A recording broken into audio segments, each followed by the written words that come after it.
बंदी छोड़ सतगुरु रामपाल जी परमेश्वर जी की जय हो। मैं पवन दास आपका भगत भाई। आप मुझे 90 डिग्री फेसबुक पेज पर सुन रहे हैं।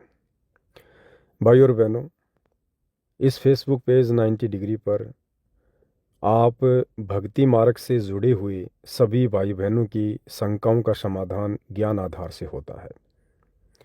पूज्य गुरुदेव भगवान कहते हैं कि शंका सूल बबूल है। शंका यदि भगत के मन में किसी भी प्रकार की उत्पन्न हो जाती है तो वो एक कांटे की तरह होती है जो उसे भक्ति नहीं करने देती है। तो परमेश्वर जी का मार्ग, परमेश्वर जी का ज्ञान, उनका पंथ ऐसा है, यदि हम थोड़ा ध्यान से उनके सत्संग सुने और सत्संग सुनने के बाद यदि हम चिंतन मनन करें, विचार करें, तो हमारे अंदर शंका नाम की कोई वस्तु रह नहीं जाएगी। फिर भी हम इस तत्व ज्ञान से युगों युगों से अपरिचित थे, अनजान थे। अब ये तत्व ज्ञान गुरुदेव भगवान के आशीर्वाद से हमारे सामने प्रकट हुआ है, तो इसको जानने में, समझने में और इस मार्ग पर चलने में हमें शुरुआत में थोड़ी बहुत कठिनाई अवश्य होती है। लेकिन यदि हम दृढ़ता के साथ, विश्वास के साथ इस मार्ग पर डटे रहे, टिके रहे, तो एक दिन हम सफलता की ओर आगे बढ़ेंगे। बहुत सारे भाई बहन जो सतगुरु रामपाल जी से अपरिचित हैं या सतगुरु रामपाल जी के सत्संग नहीं सुनते हैं, तो ये ऑडियो सुनने के बाद हो सकता है उनके मन में थोड़ी शंका उत्पन्न हो जाए कि ये लोग संत रामपाल जी को भगवान क्यों कहते हैं, संत रामपाल जी को परमात्मा क्यों कहते हैं। संत रामपाल जी तो एक इंसान है, एक व्यक्ति है, वर्तमान में हिसार की जेल में बैठे हुए हैं, ये उनको भगवान क्यों कहते हैं। तो उन तमाम भाई बहनों से मैं पवन दास प्रार्थना करूंगा, आप लोगों ने संत नामदेव जी की एक कथा सुनी होगी। संत नामदेव जी महाराष्ट्र में हुए हैं। एक समय संत नामदेव जी अपने कुछ साथियों के साथ में पशु चराने के लिए गए हुए थे। नामदेव जी एक पेड़ के नीचे बैठकर अपना दोपहर का भोजन कर रहे थे। साथी भी कुछ ही दूरी पर बैठकर अपना भोजन कर रहे थे। अचानक से कुत्ता आता है, नामदेव जी के हाथ से रोटी छीनकर भाग लेता है। नामदेव जी पीछे पीछे दौड़ते हैं और कहते हैं कि भगवान, रोटी बिना चुपड़ी हुई है, मैं रोटी को घी लगा देता हूँ, आप उसके बाद में रोटी खाना। बाकी जितने भी नामदेव जी के साथी थे, गवाले थे, वो सब ये दृश्य देखकर हंसने लगते हैं। कहते हैं नामदेव पागल हो गया, नामदेव पागल हो गया, कुत्ते को भगवान कह रहा है, कुत्ते को भगवान कह रहा है। जबकि नामदेव जी को कुत्ता दिखाई नहीं दे रहा था, नामदेव जी को भगवान दिखाई दे रहा था। इसलिए नामदेव जी उठकर दौड़े और कहा कि भगवान, रोटी बिना चुपड़ी हुई है, मैं थोड़ा घी लगा देता हूँ भगवान, उसके बाद में रोटी खाओ। कुछ ही दूरी पर परमात्मा जो कुत्ते के रूप में थे, लोगों को दिखाई दे रहे थे, कुत्ता रूप, रुक जाते हैं। नामदेव जी दौड़कर गए, भगवान के हाथ से रोटी ली, उसमें घी लगाया और उसके बाद नामदेव जी और परमात्मा दोनों ने बैठकर रोटी खाई। और जितने भी साथी थे वो हंस रहे थे कि देखो नामदेव कुत्ते के साथ रोटी खा रहा है, नामदेव कुत्ते के साथ रोटी खा रहा है। तो भाइयों और बहनों, वर्तमान में जो घटनाएं घटित हो रही हैं, वर्तमान में धरती पर स्वयं वो कबीर परमात्मा संत रामपाल जी के नाम से प्रकट हैं। और जिन जिन आत्माओं ने उनका सानिध्य किया है, उनसे उपदेश लिया है, उनके तत्व ज्ञान को समझ रहे हैं, उनके दिखाए मार्ग पर चल रहे हैं, उनके वचनों पर चल रहे हैं, मर्यादाओं में रहकर भक्ति कर रहे हैं, उन तमाम आत्माओं को सतगुरु रामपाल जी में परमात्मा दिखाई देते हैं, भगवान दिखाई देते हैं। और जो लोग अभी सतगुरु रामपाल जी के सत्संग नहीं सुनते हैं, भक्ति मार्ग से दूर हैं, हालांकि भक्ति वो कर रहे हैं, मंदिर में, मस्जिद में, चर्च में, गुरुद्वारों में, किसी भी धर्म से जुड़े हुए हैं, परंतु वास्तव में वो भक्ति शास्त्र अनुकूल भक्ति नहीं है। यानी जो भक्ति सतगुरु रामपाल जी के अलावा वर्तमान में विश्व में कोई भी व्यक्ति कर रहा है, वो भक्ति शास्त्रों के अनुसार नहीं है। इसलिए उन लोगों को थोड़ी सी ये बात अटपटी सी लगती है कि एक हमारे जैसे दिखाई देने वाले व्यक्ति को, संत रामपाल जी को, ये लोग भगवान क्यों कहते हैं, परमात्मा क्यों कहते हैं। तो उन तमाम भाई बहनों से मेरी प्रार्थना है, मेरी विनती है, आप थोड़ी कोशिश करें, सतगुरु रामपाल जी के यूट्यूब पर सत्संग सुनना शुरू करें। मोबाइल आप सबकी जेब में है। परमात्मा धीरे धीरे आपके ऊपर भी दया करेंगे, जो दया उन्होंने हमारे ऊपर की है। अब भाई और बहनों, हम आगे बढ़ते हैं। आज का जो विषय है, एक बहन है हमारी राजस्थान के गंगानगर से। हालांकि यहाँ पर सैकड़ों भगत भाई बहनों की शंका मुझ पवन दास के पास आती है, और आप भी यदि अपनी किसी शंका का समाधान करवाना चाहते हैं गुरुदेव के ज्ञान आधार से, तो निसंकोच होकर आप मुझे अपना भगत भाई समझकर व्हाट्सएप नंबर 8769548494 आप मुझे व्हाट्सएप पर लिख कर भी मैसेज कर सकते हैं, या मुझे ऑडियो मैसेज के माध्यम से भी आप अपनी शंका भेज सकते हैं। आपका नाम और पता गुप्त रखा जाएगा, और परमेश्वर जी के आशीर्वाद से आपके शंका रूपी कांटे को निकाला जाएगा। तो आज की शंका राजस्थान से एक बहन है, उनकी है। और बहन ने जो मैसेज लिखा है वो इस प्रकार है। सतसाई पवन भाई जी, बंदी छोड़ सतगुरु रामपाल जी परमेश्वर जी की जय हो। दासी की शंका है कि दासी घर में अकेली भगत है और सब जगत है, तो वो रमेणी यानी शादी करने की बोल रहे हैं कि हमें रिश्तेदार ताने दे रहे हैं कि लड़की की शादी नहीं कर रहे हो। तो घर वाले बोल रहे हैं कि तेरी नज़र में कोई भगत हो जो अपनी जाति का हो तो देख लेना।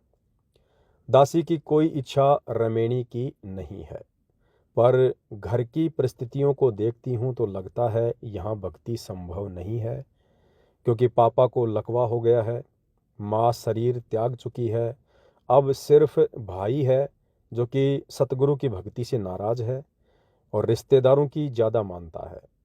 रिश्तेदार दासी से खिलाफ हैं भक्ति की वजह से।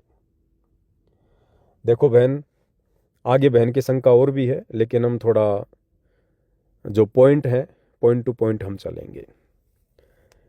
बहन कह रही है कि घर वालों की वजह से मैं यहाँ रहकर भक्ति नहीं कर पाऊंगी, क्योंकि मेरे जो पिताजी हैं उनको लकवा मार गया है, मेरी माताजी एक्सपायर हो चुकी है, और जो मेरा भाई है वो सतगुरु रामपाल जी की भक्ति से नाराज है। तो मुझे लगता है कि शादी किए बिना, रमेणी किए बिना, यानी संत भाषा में रमेणी कहते हैं, सांसारिक भाषा में शादी विवाह करना कहते हैं। तो बहन कह रही है कि इस घर में रहकर मेरे लिए भक्ति करना मुश्किल है। देखो बहन, यदि आपको परमेश्वर जी का ज्ञान समझ में आ गया है, सतगुरु रामपाल जी में आपको परमात्मा दिखाई देते हैं, तो बहन आपको फिर ये विश्वास भी होना चाहिए, यदि आपकी नीयत भक्ति करने की है, आप यदि मर्यादाओं में हैं, तो बहन जी जगह का फिर इसमें कोई लेखा जोखा नहीं है। ये परमात्मा तो नरक में बैठा कर भी भक्ति करवा दे जिसकी भक्ति करने की इच्छा हो। तो जगह का या घर का या परिवार का या माहौल का इस भक्ति से कोई लेना देना नहीं है। और जिसे हम समस्या समझ रहे हैं, अक्सर में वो एक संघर्ष है, वो संघर्ष हमने करना पड़ेगा। मान लीजिए आपके अनुसार इस घर में आपकी भक्ति नहीं हो पा रही है, और आपने रमेणी कर ली, आपने शादी कर ली, आप दूसरे घर में चली गई ये सोचकर कि यहाँ मैं भक्ति करूँगी। और कल को यदि आपका पति ही काल प्रेरित हो गया, यदि आपके सास ससुर काल प्रेरित हो गए, जब आप उस घर में भक्ति शुरू करोगी, हो सकता है आपके पति नाराज हो जाएं, आपके सास ससुर नाराज हो जाएं, या मान लो आपने किसी भगत के घर में शादी कर ली, कल को किसी और बात को लेकर आपकी सासू नाराज हो जाए, आपका ससुर नाराज हो जाए, आपका पति आपकी किसी क्रिया से नाराज हो जाए, फिर क्या करोगी? फिर और कहाँ जाकर भक्ति करोगी? और तीसरा कौन सा घर देखोगी? क्या उसे छोड़कर किसी और से शादी करोगी? इन बातों पे आप थोड़ा विचार करना। अगर आप में दृढ़ता है, आपकी इच्छा शक्ति मजबूत है, आपका इरादा केवल भक्ति करने का है, मोक्ष प्राप्ति का है, तो संघर्ष बहन आप इस घर में भी कर सकती हो। कानूनन आप उस घर में बराबर की हकदार हो, अपने पिता की संपत्ति में आप बराबर की हकदार हो। आपका भाई आपके साथ ज़बरदस्ती नहीं कर सकता है। ज़्यादा ज़बरदस्ती करे तो भाई को बोल दो कि भाई जितना अधिकार मेरा है उतना ही अधिकार आपका है, मुझे मकान में अलग से मकान दे दो, ज़मीन में अलग से मुझे ज़मीन दे दो। मैं अपने मकान में रहूँगी, अपनी ज़मीन में अन्न पैदा करके खाऊंगी, ना मैं आपको कुछ कहूँगी, ना मेरे से आपको कोई परेशानी होगी। आपको यदि कोई रिश्तेदार कुछ कहता है, गांव वाले कुछ कहते हैं, तो बोल दो भैया हमने तो उसको अलग कर दिया है, हमारा उससे कोई लेना देना नहीं है। आपकी भी समस्या ख़त्म, मेरी भी समस्या ख़त्म। तो बहुत सारे ऑप्शन बहन आपके पास में है। और यदि आपकी इच्छा शक्ति दृढ़ है तो फिर सतगुरु रामपाल जी भगवान भी तो भगत के साथ हैं। जय हमरा भक्त पछोड़ी हुई तो हमारा नाम न लेवे कोई। जब हमारा भगता पापत्ति आ गई तो परमात्मा कहते हैं फिर हमारा नाम कौन लेगा, हमारी भक्ति कौन करेगा। लेकिन ये परमात्मा उन्हीं भक्तों के संकटों का निवारण करता है जो भगत दृढ़ हो, जिसका एक टारगेट हो, जिसका एक ही लक्ष्य हो। ऐसे भक्तों के साथ फिर परमात्मा हो जाता है, फिर उसका कोई बाढ़ भी वाका नहीं कर सकता है। आगे बहन अपने मैसेज में क्या लिखती है, तो दासी अपनी बात पर आती है जो मेरी शंका है। दासी एक भगत को जानती है, महीने या 2 महीने में कभी कभी ज्ञान चर्चा होती है।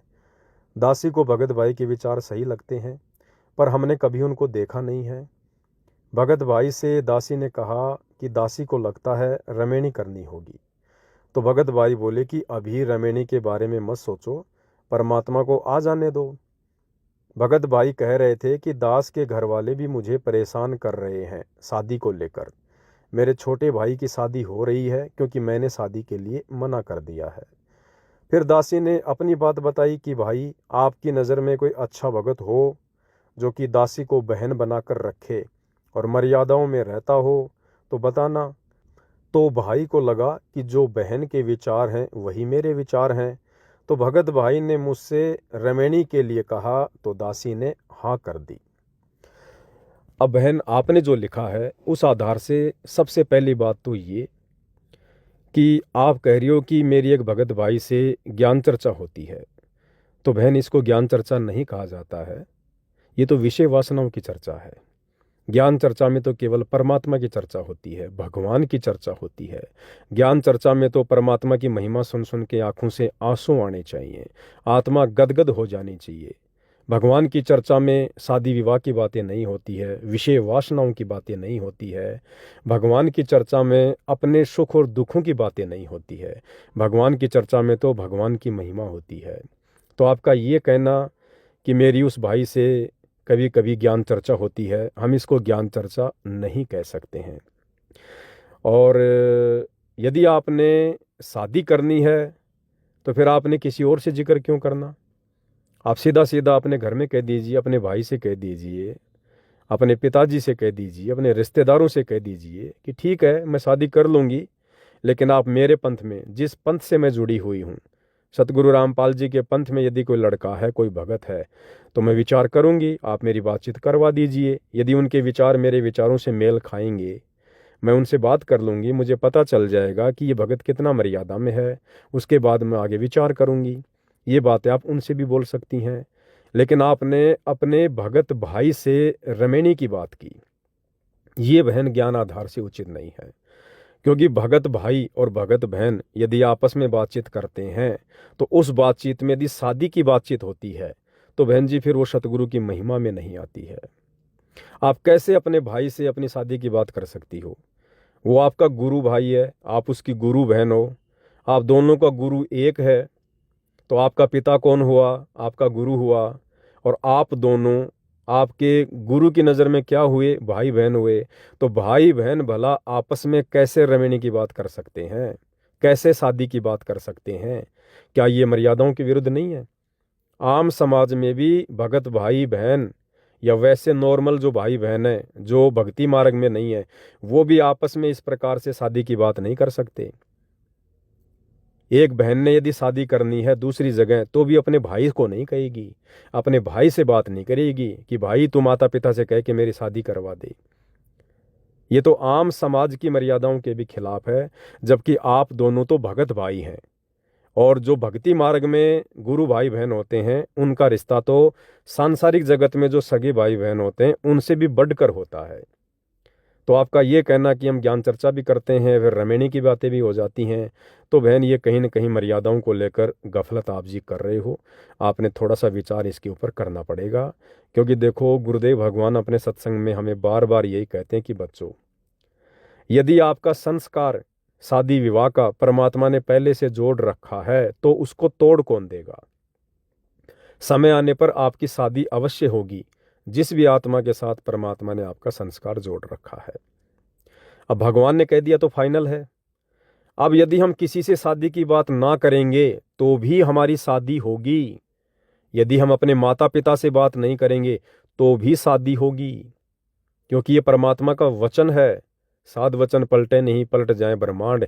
यदि भगवान ने शादी का संस्कार जोड़ रखा है तो भले आप गूंगे हैं, भले आप बोल नहीं सकते, अपने मन की बात आप किसी को बता नहीं सकते, तो भी आपकी शादी होके रहेगी।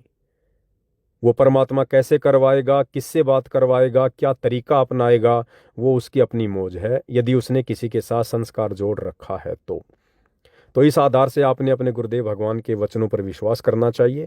और आपका ध्यान शादी विवाह से हटकर, घर परिवार की समस्याओं से हटकर, आपका जो विचार है, आपका जो ध्यान है, जो चिंतन है, वो केवल सतगुरु की भक्ति में होना चाहिए, अपनी साधना में होना चाहिए। जैसे गुरुदेव भगवान अपनी वाणी में फरमाते हैं कि चिंत्या तो हरि नाम की और न चिंत्या दास, जो कोई चिंत्या नाम बिना वही काल की फांस। तो ये भक्ति के बीच में शादी विवाह की बातें करना, ये टेंशन लेके बैठना, ये कहीं न कहीं काल प्रेरणा है और भगत को इस प्रकार की बातों से दूर रहना चाहिए। आगे बहन क्या कह रही है, मैं तो घर वालों को बोलती हूँ फिर जवाब दूंगी। बहन ने कहा कि पहले मैं घर वालों को बोलूंगी, पहले मैं घर वालों से बात करूंगी, उसके बाद मैं आपको जवाब दूंगी कि मेरे को आपसे शादी करनी है या नहीं करनी है। अब इस बात से भी बहन यही साबित होता है कि आपकी शादी करने की इच्छा है, नहीं तो आपने ये बात बोलने की क्या आवश्यकता थी कि मैं पहले घर वालों से पूछूंगी। यदि आपका दृढ़ संकल्प है कि मुझे शादी नहीं करनी है तो चाहे कोई जी हो, आप उसी समय बातचीत करते समय मुंह के ऊपर उसको जवाब दे सकती थी कि भाई मुझे शादी नहीं करनी, मुझे बिल्कुल भी शादी नहीं करनी, मुझे तो अपनी आत्मा का कल्याण करवाना है, मुझे तो मोक्ष करवाना है। लेकिन आपके द्वारा ये ऑप्शन देना कि मैं पहले घर वालों से पूछूंगी, उसके बाद मैं आपसे बात करूंगी। अब इतनी बात आप दोनों के बीच में हो चुकी है, दोनों गुरु भाई बहनों के बीच में शादी को लेकर, रमेणी को लेकर इतनी बात हो चुकी है। अब यदि आप दोबारा से बातचीत करते हैं तो केवल ज्ञान चर्चा का तो नाम होगा, आप दोनों के मन में वही बात चलेगी, शादी की, रमेणी की होगी या नहीं होगी, होगी तो कैसे होगी, किस किस के घर वाले खुश होंगे, किसके घर वाले नाराज होंगे। तो आगे की आपकी जो भी बातचीत होगी या होती है बहन जी, हम उसको ज्ञान चर्चा नहीं कह सकते, परमात्मा की चर्चा नहीं कह सकते, वो केवल फिर आप अपनी व्यक्तिगत ही बातें ज़्यादा करोगे। आगे बहन क्या कह रही है, दासी ने जाति नहीं पूछी थी, भगत भाई ने बताया कि वो चमार जाति से है, घर वाले इस जाति से नफरत करते हैं।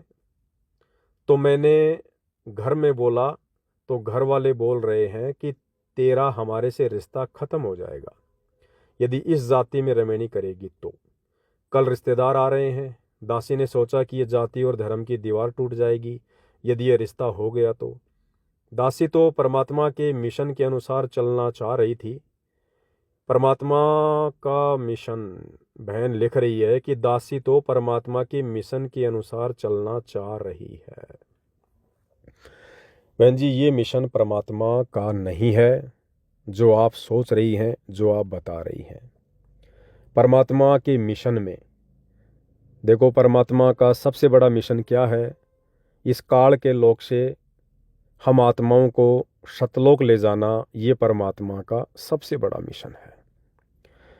और सतलोक जाने के काबिल हम कब होंगे, जब हमारे अंदर इस काल ने जो दुनिया भर के विषय विकार पैदा कर रखे हैं, ये तमाम विषय विकार जो हमें काल की जंजीरों में जकड़ कर रखे हुए हैं, हमारे को बांध के रखे हुए हैं, हमारे को भक्ति नहीं करने दे रहे हैं, जब तक हम इन तमाम प्रकार के विकारों से, इन बेड़ियों से, इन जंजीरों से मुक्त नहीं हो जाएंगे, तब तक हम सतलोक नहीं जा सकते।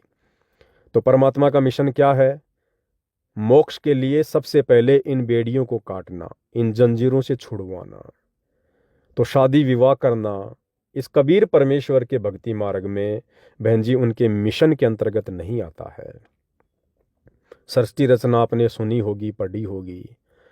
क्या गलती की थी काल ने और दुर्गा ने? अगर काल दुर्गा के साथ में सतलोक में विषय वासना से प्रेरित होकर अगर जबरदस्ती करने की कोशिश ना करता तो परमात्मा कभी भी इस काल को 21 ब्रह्मांड सहित सतलोक से निष्कासित नहीं करते। जिस प्रकार परमात्मा जी ने 7 संख ब्रह्मांड देकर अक्सर पुरुष को सतलोक के ही एक कोने में कैद करके रख दिया, ठीक इसी प्रकार यदि काल भी सतलोक में दुर्गा के साथ, दुर्गा के युवा रूप को देखकर विषय वासनाओं से प्रेरित होकर यदि वो कुछ गलत करने की अपने मन में ना सोचता तो परमात्मा उसे सतलोक से नहीं निकालते। और यही कहा था परमात्मा ने कि भाई ये गंदा कर्म यहाँ नहीं चलता है, ये मैथुन क्रिया यहाँ नहीं चलेगी। और इस सतलोक में यदि कोई ऐसा सोच भी लेता है तो भी वो यहाँ रहने का अधिकारी नहीं है। और उसी समय परमात्मा ने काल और दुर्गा को साथ में 21 ब्रह्मांड एक विमान की तरह वहाँ से चला दिए कि तुम यहाँ से 16 संकोच की दूरी पे चले जाओ। तो बहन जी ये जो शादी विवाह है ये परमेश्वर के मिशन में नहीं है। बहन जी बहुत सारी बातें हैं, आपने विचार करना पड़ेगा। हम कोई सामान्य भक्ति नहीं कर रहे हैं। हमारे पूज्य गुरुदेव भगवान कोई सामान्य संत नहीं है। हमारे पूज्य गुरुदेव भगवान ने खुद एक भगत की भूमिका करते हुए हमें ये दिखाया, ये प्रैक्टिकल करके दिखाया कि यदि आप लोगों ने भक्ति करनी है तो आपने अपने गुरु के भगत वाले जीवन को देखकर चलना पड़ेगा। हमारे गुरुदेव भगवान ने, वैसे तो ये परमात्मा है, परमेश्वर हैं, विषय विकार इनके निकट भी नहीं है, लेकिन इस काल लोक में परमात्मा ने एक परिवार की जो ये भूमिका करके दिखाई है, एक परिवार में आकर एक सामान्य व्यक्ति की तरह भूमिका करके जो दिखाई है परमेश्वर ने, उसके अंतर्गत उन्होंने सांसारिक दिखावे में शादी भी की, बच्चे भी पैदा किए, काफ़ी समय तक उन्होंने स्त्री का संग भी किया। लेकिन जब उन्होंने नाम दीक्षा ली, जब उनको ये ज्ञान हुआ, मैं सांसारिक तौर पर ये बातें कह रहा हूँ, वैसे परमपिता परमेश्वर को ज्ञान देने वाला धरती पर कोई नहीं है। ये परमपिता परमात्मा कबीर ये स्वयं जगत गुरु है, संत शिरोमणि है, गुरुओं का गुरु है। ये दुनिया को ज्ञान देने के लिए सतलोक से आते हैं, संत की लीला करते हैं। लेकिन सांसारिक दृष्टिकोण से जो मैं आपको बताना चाहता हूँ उस बात को आप समझिए। सन 1988 में सतगुरु रामपाल जी ने दीक्षा ली। उसके बाद से सतगुरु रामपाल जी पूर्णतया लोक दिखावे में, सांसारिक दिखावे में, स्त्री संग से दूर हो गए। क्योंकि भक्ति मार्ग क्या कहता है, यदि आपने भक्ति पर सफल होना है तो आपने बकवादों से दूरी बनानी पड़ेगी। अब स्त्री संग, स्त्री का संग क्या होता है वो भी हमने समझना है। स्त्री संग का मतलब है स्त्री के साथ में बकवाद करना, शारीरिक संबंध बनाना, सेक्स करना, इसको बकवाद कहते हैं। अन्यथा स्त्री का संग बुरा नहीं है। स्त्री तो उस घर में उसकी माँ भी है। क्या उसकी माँ को छोड़ के जाएगा? नहीं जाएगा। स्त्री उस घर में उसकी बहन भी हो सकती है। क्या अपनी बहन को छोड़ के जाएगा? नहीं छोड़ेगा। स्त्री उसकी अपनी भी है, क्या उसको छोड़ के जाएगा? नहीं जाएगा। स्त्री संग का यहाँ मतलब है कि यदि आपको इस पंथ में उपदेश मिल गया है और ये बात आपके समझ में आ गई है कि बकवाद करते करते मैं कभी भी सतलोक नहीं जा सकता, मोक्ष प्राप्त नहीं कर सकता, तो आपने स्त्री संग का यह मतलब है कि आपने अपनी स्त्री के साथ में शारीरिक संबंध खत्म करने पड़ेंगे। आपने उन विषय विकारों से दूरी बनानी पड़ेगी। अब वो बकवाद जो आप नाम दीक्षा से पहले किया करते थे, काल प्रेरणा से, काल प्रेरित होकर, वो बकवाद अब उपदेश लेने के बाद यदि आपको मोक्ष चाहिए तो आपने इस बकवाद से दूर होना पड़ेगा। स्त्री से दूर होना नहीं है। स्त्री तो भक्ति मार्ग में सहयोगी है। स्त्री आपके कपड़े धोएगी, आपके लिए खाना बनाएगी, घर में झाड़ू पोछे करेगी, आपकी आधी से ज़्यादा समस्या स्त्री समाप्त करती है। परमात्मा से ज्ञान चर्चा करो उसके साथ मिलके परमात्मा की महिमा करो, गुरुदेव की आरती करो सारे मिलके। तो वो स्त्री, जिस स्त्री से हमने बकवाद करना छोड़ दिया, शारीरिक संबंध बनाने छोड़ दिए, अब वो स्त्री भक्ति मार्ग में हमारी सहयोगिनी है। वो हमारे लिए फिर बाधा उत्पन्न नहीं कर सकती, वो हमारे लिए सहयोगी हो जाएगी। छोड़ना केवल बकवादों को है, जो बकवाद हम बिना ज्ञान के पहले उस स्त्री के साथ में किया करते थे, यानी सेक्स, शारीरिक संभोग, हमने केवल उन बकवादों को छोड़ना है। पूज्य गुरुदेव भगवान हमें बार बार सत्संगों में बताते हैं कि भाई, आग पराई आपनी हाथ दिए जल जाए, नारी पराई आपनी भोगे सब कुछ जाए। देखो, कबीर परमेश्वर ने अरबों खरबों वाणियां बोल रखी हैं सतयुग से लेकर वर्तमान समय तक।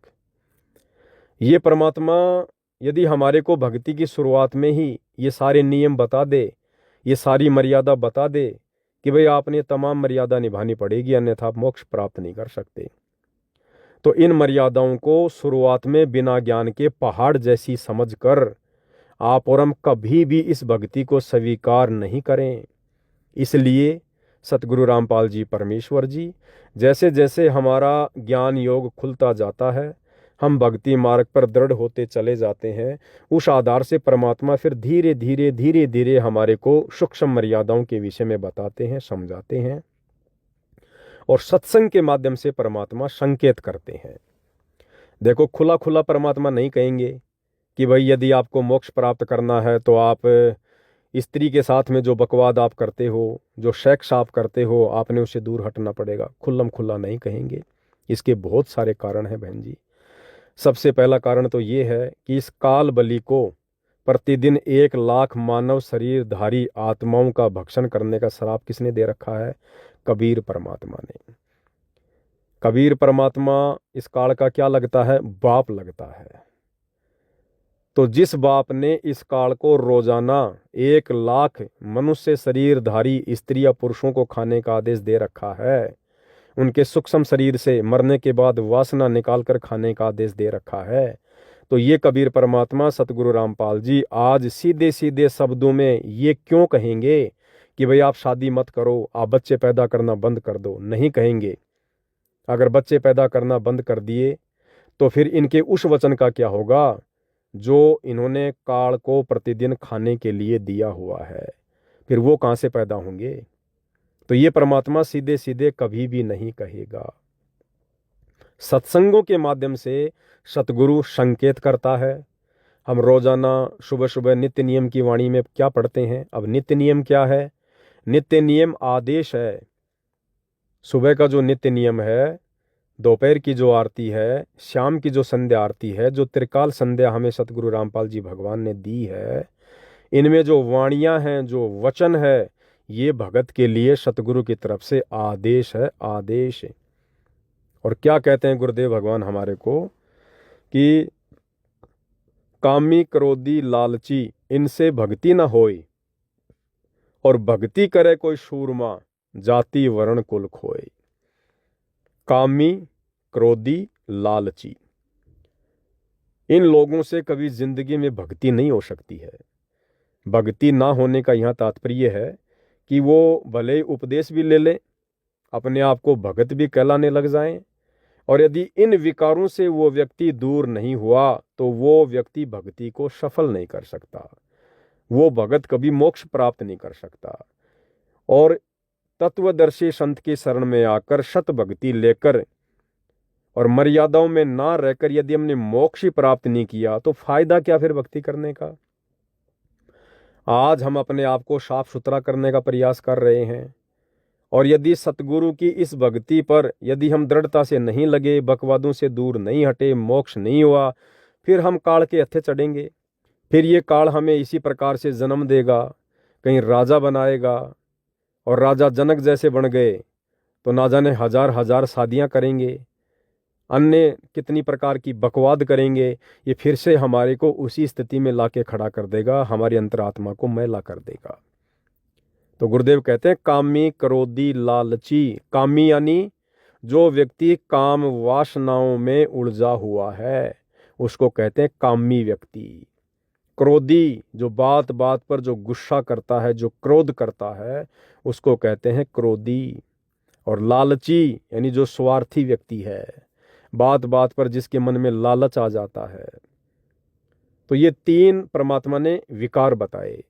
और वैसे भी जैसे गुरुदेव भगवान अपनी वाणी में कहते हैं कि काम, क्रोध, लोभ, मोह, अहंकार, ये 4 प्रकार की विशेष बेड़ियां हैं जो काल ने हमारे ऊपर डाल रखी हैं। और गुरुदेव ने बताया कि जो काम है यानी जो विषय वासना है, इसके अंदर 10,000 हाथियों जितना बल है। विचार करना, जो भाई बहन इस ऑडियो को सुन रहे हैं वो थोड़ा विचार कीजिए। 10,000 हाथियों जितनी पावर अकेले इस विषय वासना रूपी विकार में है। यानी जब जब हम स्त्री का संग करते हैं विषय वासनाओं को लेकर, अपनी खुद की पत्नी के साथ भी, क्योंकि भाई देखो, खुद की पत्नी के साथ में शारीरिक संबंध बनाना ये समाज की तरफ से हमें परमिशन है, ये भगवान की तरफ से नहीं है। ये तो सामाजिक रीति रिवाज हैं। भगवान ने कब परमिशन दी? अगर भगवान ही परमिशन देता तो काल और दुर्गा को सतलोक से फिर बाहर क्यों भेजता? काल यही तो करना चाह रहा था, विषय वासना की ही तो परमिशन लेना चाह रहा था। लेकिन परमात्मा ने मना कर दिया कि भाई ये परमिशन तुझे यहां नहीं मिलेगी। तो ये जो परमिशन जो शादी विवाह की जो मिली हुई है ना, कि भाई हम अपनी स्त्री के साथ में संभोग कर सकते हैं, दूसरे की बहन बेटी को उम्र अनुसार अपनी बहन बेटी या माँ की नज़रों से देखना है, ठीक है, तो ये परमिशन केवल यहाँ के समाज ने दे रखी है। भगवान की तरफ से उसके भक्ति मार्ग में स्त्री के साथ में बकवाद करने की, सेक्स करने की ये परमिशन नहीं है। तो इस विषय वासना रूपी विकार में 10,000 हाथियों जितना बल है। यानी काल हमें रोकने के लिए, हमारे को फंसाने के लिए 10,000 हाथियों जितना बल लगाता है। यानी जब जब हम स्त्री के साथ में संभोग करते हैं, सेक्स करते हैं, ये बकवाद करते हैं, तो हमारे ऊपर काल की तरफ से 10,000 हाथियों जितना पावर, जितना बल, जितना वजन हमारे ऊपर पड़ता है। हम भक्ति मार्ग में कहाँ आगे बढ़ने की सोचेंगे? हम और नीचे चले जाते हैं, नीचे चले जाते हैं हम। तो 10,000 हाथियों जितनी पावर इस विषय वासना में, काम में।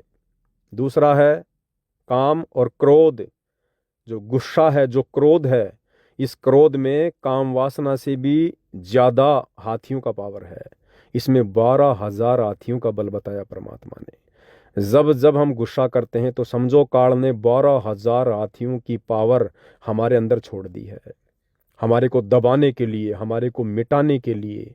हमारी जो आत्मा जो जागृत हो रही है, जो चेतना हमारी जागृत हो रही है, दोबारा से उसको नींद में सुलाने के लिए। जब जब हम गुस्सा करेंगे, हम क्रोध करेंगे, और ये गुस्सा और क्रोध चाहे आप अपने घर में कर लो, चाहे ऑफिस में कर लो, चाहे अन्य किसी प्रकार की चिंता में आके कर लो, ये हमें नीचे गिराएगी भक्ति मार्ग से। तो कितने? 12,000 हाथियों का पावर इस क्रोध में। काम, क्रोध, मोह।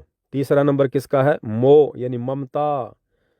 आपस में हम जो बिना ज्ञान के एक दूसरे से बंधे हुए ना, आवश्यकता से ज्यादा हम एक दूसरे के अंदर घुसे हुए हैं। मोह, वो चाहे बच्चों का हो, चाहे संपत्ति का हो, चाहे धन का हो, चाहे प्रॉपर्टी का हो, चाहे यारी दोस्ती का हो, किसी भी चीज का हो। तो मोह के अंदर परमात्मा ने क्या बताया? 20,000 हाथियों जितना पावर है। 20,000 हाथियों जितना पावर। कभी कभार हमारा मोह हमारे बच्चों के प्रति उमड़ता है। हम अपने बच्चों की बचपन की फोटो देखते हैं तो एक मोह अंदर से उत्पन्न होता है। वो इतना सा सोचना, उन बच्चों के बचपन के बारे में सोच के, और अंदर अंदर हमें जो खुशी होती है, जो मोह उमड़ता है, काल हमें 20,000 हाथियों की पावर से दबा रहा है। हम उस समय थोड़ा सा आनंद महसूस करते हैं, लेकिन हमें काल दबा रहा है, हमारी भक्ति को नष्ट कर रहा है। 20,000 हाथियों जितना बल इस मोह के अंदर है। काम, क्रोध, मोह। चौथे नंबर पे है लोभ। लोभ लालच, इसमें परमात्मा ने 30,000 हाथियों जितनी पावर बताई, 30,000 हाथियों जितनी लोभ में। और जो पांचवा है वो है अहंकार। काम, क्रोध, मोह, लोभ और अहंकार यानी घमंड, मान बढ़ाई, इसमें परमात्मा ने 36,000 हाथियों जितना बल बताया। और अपनी वाणी में परमात्मा क्या कहते हैं कि मान बढ़ाई से हैं दूर, आजिज के हरि सदा हजूर। यानी जो व्यक्ति मान बढ़ाई करता है, मान बढ़ाई करेगा तो अहंकार उसके अंदर नंबर 1 पे मिलेगा, क्योंकि अहंकारी व्यक्ति ही मान बढ़ाई से प्रेरित होता है। तो 36,000 हाथियों जितना पावर उस समय हमारी भक्ति को नष्ट करने के लिए, हमारी जागती हुई चेतना को वापस नींद में सुलाने के लिए ये काल बलि 36,000 हाथियों जितना बल छोड़ता है, जितना पावर छोड़ता है। तो भाई और बहनों, काम, क्रोध, मोह, लोभ, अहंकार, इन पांचों में कुल मिलाकर 1,08,000 हाथियों जितना बल है, जितना पावर है। अब सोचिए भाई और बहनों, यदि साक्षात कबीर भगवान संत रूप में धरती पर आकर हमारे गुरु ना बने, हमें ये ज्ञान ना दें, तो क्या ये काल हमें कभी भी इन बेड़ियों से मुक्त कर सकता है, इन जंजीरों से मुक्त कर सकता है? कोई सोच भी नहीं सकता, कोई विचार भी नहीं कर सकता इस भक्ति मार्ग में काल से छूटने का। तो ये तो विषय विकार हैं। ये जो शादी विवाह करना इस कबीर परमात्मा के मार्ग में विषय विकार है। हम कभी भी मोक्ष प्राप्त नहीं कर सकते। अब इसमें कई भगत भाई बहनों को शंका ना हो जाए, इसलिए उस टॉपिक पर भी बात करना पैरेलल जरूरी है। अब बहुत सारे भगत भाई सोचेंगे कि भाई वर्तमान में तो हमने साथ संगति से जुड़कर ज्ञान आधारित वीडियो देखकर हमने आपस में भाई बहन के रिश्ते बना लिए हैं, जो पहले हम पति और पत्नी के रिश्तों में थे, लेकिन ये बकवास तो हम कर चुके हैं, तो क्या हमारा भी मोक्ष नहीं होगा? तो ऐसी कोई बात नहीं है। सतगुरु रामपाल जी से उपदेश लेने से पहले भले हमने कितनी बकवादें की हैं, कुछ भी किया है, वो सारी माफ है, क्योंकि वो हमने नादानी में और अनजाने में की थी। हमें ज्ञान नहीं था, हमें कोई समझाने वाला नहीं था, हमें कोई बताने वाला नहीं था, हमें सतगुरु की शरण भी प्राप्त नहीं थी। तो जो भी हमसे गलतियां हुई हैं वो सतगुरु से उपदेश लेने से पहले हुई हैं, तो वो सतगुरु जी की तरफ से बिल्कुल क्षमा होती हैं। दूसरा, कुछ भगत भाई बहनों की ये शंका हो जाएगी कि भाई मैंने तो सतगुरु रामपाल जी से उपदेश भी ले लिया था, उपदेश लेने के बाद मैंने काफ़ी समय तक स्त्री का संग किया है, मैं विषय वासनाओं में था, शारीरिक संबंध बनाया करता था, लेकिन उसके बाद मुझे साथ संगति के वीडियो मिले, उसके बाद फिर मैंने घर में आपस में बातचीत करके और फिर मैंने अपनी पत्नी से बहन के रिश्ते बनाए हैं, तो क्या मेरा भी मोक्ष नहीं होगा? तो ऐसी भी कोई बात नहीं है भाई और बहनों। भले आपने सतगुरु रामपाल जी से उपदेश ले लिया, उपदेश लेने के बाद भी आप अपनी स्त्री के साथ शारीरिक संबंधों में थे, विषय वासनाओं में थे। क्यों? क्योंकि उस समय तक आपको ज्ञान नहीं था, आपको ये बातें संगत में कोई भगत नहीं बताया करता था, और यदि कोई बताता था तो उसके वचन में पावर नहीं थी, शक्ति नहीं थी, सतगुरु का आशीर्वाद नहीं था। तो नाम उपदेश लेने के बाद जब तक हमारे को इस विषय में पता नहीं चलता है कि सतगुरु रामपाल जी के भक्ति मार्ग में यदि हमने मोक्ष प्राप्त करना है, सतलोक जाना है, तो हमने एक सच्चा भगत बनना पड़ेगा, हमने इन विषय विकारों से दूरी बनानी पड़ेगी। तो जब तक कोई बताने वाला नहीं था, हमें ज्ञान नहीं था, खुद के लेवल पर हम इन बातों को समझ नहीं रहे थे, हम सतगुरु की वाणियों के ऊपर चिंतन मनन नहीं कर पा रहे थे, तो तब तक जो हमने बकवादे की हैं वो भी सतगुरु की तरफ से माफ होती हैं। यानी उस भगत को भी कोई दोष नहीं है जिसने उपदेश लेने के बाद जानकारी के अभाव में ये कुकर्म किए हैं अपनी पत्नी के साथ, तो उस भगत को भी परमात्मा माफ करता है।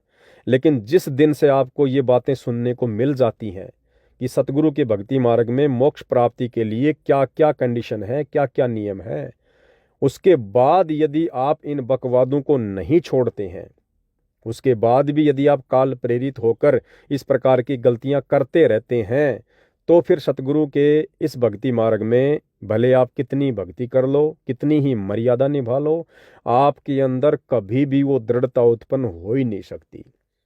आपके अंदर कभी भी इस भक्ति मार्ग पर आगे बढ़ने की वो प्रेरणा, वो दृढ़ता, वो इच्छा शक्ति वो पनप ही नहीं सकती। भले हम भक्ति भी करें लेकिन हम कभी भी गलती कर जाएंगे, क्योंकि अभी हम काल प्रेरित हैं। हम अभी काल की बेड़ियों में जकड़े हुए हैं, विषय वासना रूपी बेड़ियों में जकड़े हुए हैं। काल हमें कभी भी गलत कार्यों के लिए इस्तेमाल कर सकता है। क्योंकि देखो, हमें सतगुरुदेव भगवान प्रथम मंत्र देते हैं। प्रथम मंत्र में सत सुकृत अविगत कबीर के बाद जो पहला मंत्र है वो इस ब्रह्मा और शांवत्री का है। ब्रह्मा और शांवत्री का। ब्रह्मा जी कौन है? ये रजोगुण के प्रधान देवता हैं। यानी हम आत्माओं के अंदर, हम मानव शरीरधारी स्त्री पुरुषों के अंदर जो विषय वासना रूपी जो ये कीड़ा जागता है, जो ये प्रेरणा उत्पन्न होती है, ये कौन करता है? काल प्रेरणा से ब्रह्मा जी करता है।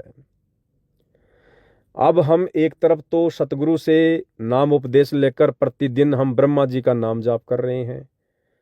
वो ब्रह्मा जी का ओम नाम हम क्यों जाप कर रहे हैं? कि मैं युगों युगों से विषय वासनाओं में पड़कर, स्त्री का संग करके, शारीरिक संबंध बना के मैं इस ब्रह्मा जी का ऋणी हो चुका हूं। ब्रह्मा जी का कर्ज मेरे ऊपर चढ़ा हुआ है। तो हम उस ब्रह्मा जी का कर्जा उतारने के लिए हम ओम नाम का जाप करते हैं रोजाना प्रथम मंत्र के माध्यम से। तो एक तरफ तो हम ब्रह्मा जी का ऋण उतारने के लिए, कर्जा उतारने के लिए प्रतिदिन ओम ओम ओम ओम हम ये जाप कर रहे हैं, और दूसरी तरफ ब्रह्मा जी का और अधिक कर्जा चढ़ाने के लिए हम रोजाना स्त्री के साथ बकवादी भी कर रहे हैं, हम शारीरिक संबंध भी बना रहे हैं, फिर ओम नाम का जाप कर रहे हैं। तो भाइयों और बहनों, बताओ फिर ब्रह्मा जी का ऋण कैसे उतरेगा? कॉमन सेंस की बात है।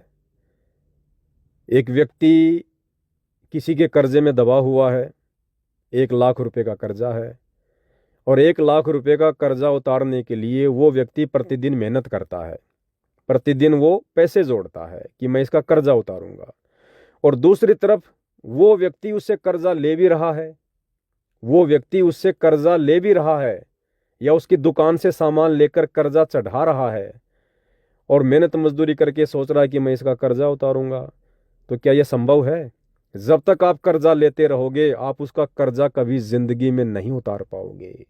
यदि कर्जा उतारना है तो सबसे पहला कार्य आपने उस कर्जे को लेना बंद करना होगा, उससे उधार लेना बंद करना होगा, उससे सामान लेना उधार में बंद करना होगा, और किसी दूसरी जगह काम करो, उससे अपना खर्चा भी चलाओ और धीरे धीरे उसका कर्जा चुकाओ। तो इसी प्रकार भाई और बहनों, एक तरफ तो हम इस ब्रह्मा जी के इस ऋण से मुक्त होना चाहते हैं, और दूसरी तरफ हम रोजाना अपनी स्त्री के साथ संभोग करके, सेक्स करके, बकवाद करके हम उसके कर्जवान होते जा रहे हैं। तो ये समझदारी है या बेवकूफ़ी है? अब ये तो सतगुरु के ज्ञान आधार से हमने खुद ही विचार करना पड़ेगा। तो परमेश्वर की जो वाणी है कि भाई कामी क्रोधी लालची इनसे भक्ति ना होए। अब भाई और बहनों, बहुत गहरी वाणियां हैं ये परमात्मा की, बहुत गहरी वाणियां। हमने नाम उपदेश भी ले लिया और हम इन विषय विकारों में भी उलझे हुए हैं। तो सतगुरु की वाणी क्या कह रही है? कामी क्रोधी लालची इनसे भक्ति ना होए। अगर आपने सतगुरु से उपदेश ले लिया, भक्ति ले ली, और यदि आप अभी तक इन विकारों में उलझे हुए हैं, तो गुरुदेव भगवान कह रहे हैं इनसे भक्ति ना होए। आपकी भक्ति जमा नहीं हो रही है। आप भले रोजाना प्रथम मंत्र की 10 माला कर रहे हैं, करते रहो। आप सतनाम के 5,000 मंत्र जाप कर रहे हो, करते रहो। गुरु की वाणी क्या कह रही है? सतगुरु से उपदेश लेने के बाद भी यदि आप इन विषय विकारों में उलझे हुए हैं, आपकी भक्ति जमा नहीं हो रही है, आपकी भक्ति नहीं बन रही है। कामी क्रोधी लालची इनसे भक्ति ना होए। फिर क्या कह रहे हैं आगे? भक्ति करे कोई सूरमा, जाति वर्ण कुल खोए। ये जाति, धर्म और समाज की परंपराओं को तोड़कर ही भगत भक्ति मार्ग पर सफल हो सकता है। भक्ति करे कोई सूरमा। अब सूरमा कौन होता भाई? सूरमा भक्ति मार्ग में सूरमा वो है जो सतगुरु के वचन पर दृढ़ हो जाए, अटल हो जाए कि भाई मैंने तो मोक्ष करवाना है। और मोक्ष मार्ग में जो जो बाधाएं मेरे गुरुदेव ने बता दी हैं, वो चाहे नित्य नियम के माध्यम से हो, चाहे सत्संगों के माध्यम से हो, चाहे पुस्तकों के माध्यम से हो। आप भाई बहन कबीर सागर को पढ़ के देखना। कौन सा कबीर सागर? वो कबीर सागर जिसका सरलार्थ पूज्य गुरुदेव सतगुरु रामपाल जी ने अपने कर कमल से करके आप और हमारे हाथों में दे रखा है। कबीर सागर का सरलार्थ लगभग 598 पेज की ये पुस्तक है। गुरुदेव ने अनेक जगहों पर संकेत कर रखे हैं कि नारी पराई आपनी भोगे सब कुछ जाए, आग पराई आपनी हाथ दिए जल जाए।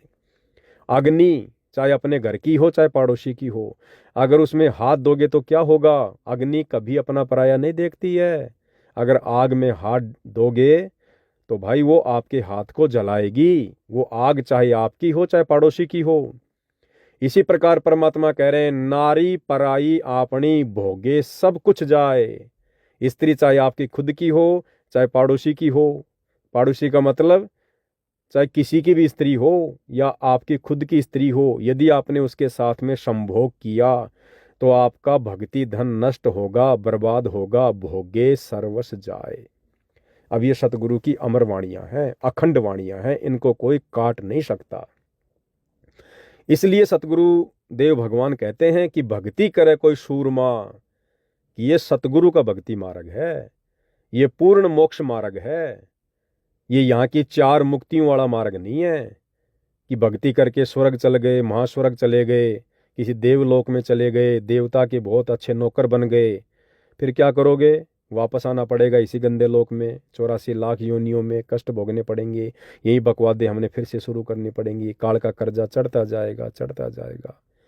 लेकिन सतगुरु हमसे जो भक्ति करवा रहे हैं वो यहाँ की 4 मुक्तियों से उत्तम 5वीं मुक्ति है। और इस 5वीं मुक्ति को सफल करने के लिए हमने इन बकवादों से दूर हटना पड़ेगा। अब नित्य नियम में और हमें क्या समझाते हैं परमात्मा इन सब चीज़ों के बारे में?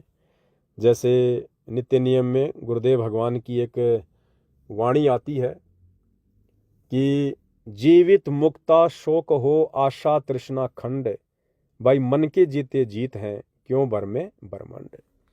जीवित मुक्ता शोक हो। जीवित मुक्ता का मतलब क्या होता है? एक तो होता है कि मरने के बाद में मुक्त हो जाना, तो मरने के बाद में तो आदमी केवल शरीर से मुक्त होता है। लेकिन आप और हमने जीते जी इस भक्ति मार्ग पर भक्ति करते करते मुक्ति प्राप्त करनी है। और जीवित मुक्ता हम कैसे बनेंगे? जब सतगुरु की प्रत्येक वाणी को अपने ऊपर लागू करेंगे, इन तमाम प्रकार की बुराइयों से, विषय विकारों से जब हम दूरी बना लेंगे, तो कहते हैं जीवित मुक्ता शोक हो आशा तृष्णा खंड। इस मानव शरीर में रहते सहते यदि भगत की तमाम प्रकार की आशाएं, जैसे दुनिया वाले आशा लगा के रहते हैं ना, मकान बना लूं, बड़ी कार ले आऊं, घर में अच्छा खासा पैसा हो, बढ़िया मेरे पास में प्लॉट हो, बच्चा मेरा नौकरी लग जाए, ये हमारी आशाएं हैं। ये काल उत्पन्न करता है इस प्रकार की आशाएं। और तृष्णा, मन में तरह तरह की इच्छाएं उत्पन्न होती हैं। तो परमात्मा जी कहते हैं कि जब तक तेरी ये आशा और तृष्णा ये खंड खंड नहीं हो जाएगी, और ये होंगी सतगुरु के ज्ञान से। और सतगुरुदेव कहते हैं कि बेटा अकेला ज्ञान भी कुछ नहीं करेगा, इस ज्ञान के साथ साथ यदि तूने मर्यादा में रहकर भक्ति नहीं की, यदि भक्ति के कारण तेरे अंदर वो शक्ति उत्पन्न नहीं हुई, तो अकेला ज्ञान भी कुछ नहीं करेगा भाई, अकेला ज्ञान भी कुछ नहीं करेगा। तो ज्ञान के साथ साथ में भक्ति की शक्ति भी बहुत ज़रूरी है उस ज्ञान के ऊपर टिकने के लिए। उस ज्ञान के माध्यम से जो बातें, जो नियम, जो मर्यादा सतगुरु बता रहे हैं, उनको निभाने के लिए भक्ति की शक्ति हमारे बहुत काम आएगी। भक्ति की शक्ति से हमें दृढ़ता मिलेगी, हमारा विश्वास बढ़ेगा और हम हिम्मत करेंगे संघर्ष करने की। तो इसलिए गुरुदेव कहते हैं कि भाई जीवित मुक्ता शोक हो आशा तृष्णा खंड, और मन के जीते जीत हैं क्यों बर में ब्रह्मंड। हमने इस मन के ऊपर विजय प्राप्त करनी है। ये सब प्रकार की बकवादों की प्रेरणा कौन करता है? ये मन करता है। मन खुद ये काल बताया सतगुरु ने। तो हमने सतगुरु के ज्ञान आधार से और सतगुरु की भक्ति मर्यादा में रहकर करके हमने इस मन के ऊपर विजय प्राप्त करनी है। तब भाई और बहनों मरने के बाद हमारी मुक्ति होगी, अन्यथा हमारी मुक्ति नहीं है। ठीक, हम जैसी भक्ति करेंगे, जैसा हमने सतगुरु को दान धर्म किया है, वो तो सतगुरु हमारा रखेगा नहीं, अगले जन्म में दे देगा परमात्मा, जन्मों जन्मों में दे देगा परमात्मा, राजा महाराजा बना देगा, देवताओं का राजा बना देगा, ब्रह्मा विष्णु महेश की पोस्ट दे देगा। लेकिन वो हमारे किस काम की? जिन पदों को प्राप्त करके, जिन सुखों को प्राप्त करके फिर हमें वापस इसी पृथ्वी लोक पर, इसी कर्म क्षेत्र में आना है, 84 लाख योनियों में चक्कर काटना है, तो क्या फायदा? इसलिए सतगुरुदेव भगवान हमें बार बार इन चीज़ों के लिए बोलते हैं कि बच्चों, जीवित मर जाओ, जीवित मर जाओ। अब जीवित मरना एक जैसे कोई व्यक्ति मर गया, अब मरने के बाद में क्या उस व्यक्ति की कोई इच्छा है? क्या किसी भी प्रकार की कोई डिमांड है उस व्यक्ति की? जो व्यक्ति मरने से पहले 5-5 हजार के जूते पहना करता था, महंगी महंगी रजाई ओढ़ के सोया करता था, महंगे महंगे शर्ट पहना करता था, और मरने के बाद घर वाले उसी व्यक्ति के शरीर पर एक झीनी सी चादर डाल देते हैं, जिसको हम कफन कहते हैं, जिसमें आर पार दिखाई देता है सफ़ेद कपड़ा। क्या वो व्यक्ति जो जीवित रहते समय 5-5 हजार की शर्ट पहना करता था, क्या मरने के बाद वो व्यक्ति कोई ऑब्जेक्शन करता है कि भाई तुम मेरी बेइज्जती कर रहे हो, तुम लोगों ने ये क्या उड़ा दिया मुझे, कम से कम मेरी हैसियत तो देखते? आप उस व्यक्ति को नंगे पैरों शमशान घाट पर लेके जा रहे हो, क्या वो व्यक्ति आपको कहता है कि भैया मुझे जूते तो पहनाए नहीं? क्या उस व्यक्ति की कोई इच्छा है? उस व्यक्ति के पास में उसकी खुद की स्त्री नंगी होकर खड़ी हो जाए, क्या उस मरे हुए व्यक्ति के अंदर शारीरिक संबंध बनाने की इच्छा जागृत होगी? क्यों? क्योंकि वो जीवित मर चुका है, नहीं होगी। तो सतगुरु यही चाहते हैं कि इस भक्ति मार्ग पर हम उनके संकेतों को समझें, हम उनके इशारों को समझें, हम किस मार्ग पर चल रहे हैं। समाज से हम दूर हो चुके हैं, हर प्रकार की सामाजिक रीति रिवाजों से, कुरीतियों से, मर्यादाओं से, प्रथाओं से हम दूर हो चुके हैं। यारी दोस्ती रिश्तेदारी हमारी कोई विशेष नहीं है, क्योंकि वो जगत है, हम भगत हैं। जगत और भगत का ऑटोमेटिक 36 का आंकड़ा हो जाता है, ऑटोमेटिक दूरी बन जाती है, यदि आप वास्तव में मर्यादाओं में रहकर भक्ति कर रहे हैं तो। इस भक्ति मार्ग पर यदि आप मर्यादाओं को हटा देंगे तो जगत में और भगत में कोई अंतर नहीं है। जगत वालों का आपसे कोई द्वेष नहीं होगा, कोई झगड़ा नहीं होगा। यदि आप मर्यादाओं के साथ भक्ति करोगे तो ऑटोमेटिक आपकी और उनकी दूरी बनती चली जाएगी। ये पहचान है कि आप किस लेवल पर भक्ति कर रहे हो, आप कितने मर्यादाओं में है, ये आपके संबंध दर्शा देंगे जगत वालों के साथ। तो आप और हमने इस मार्ग पर जीवित मरने की रिहर्सल करनी है। और ये जो शादी विवाह की बातें जो चल रही हैं, बहन जो कह रही है कि मैं किसी भगत से शादी कर लूँगी, क्या गारंटी है कि शादी करने के बाद, रमेणी करने के बाद, जो भगत आज आपसे अच्छी अच्छी बात कर रहा है कि बहन ठीक है, मेरे भी यही विचार हैं, आपके भी रमेणी को लेकर यही विचार हैं, ठीक है बहन, हम दोनों रमेणी कर लेते हैं, रमेणी के बाद मैं आपको शारीरिक संबंध बनाने के लिए फोर्स नहीं करूँगा, परेशान नहीं करूँगा, हम दोनों मिलकर भक्ति करेंगे। बहन थोड़ा विचार करना, क्या ये संभव है? क्या वर्तमान परिस्थितियों में ये संभव है?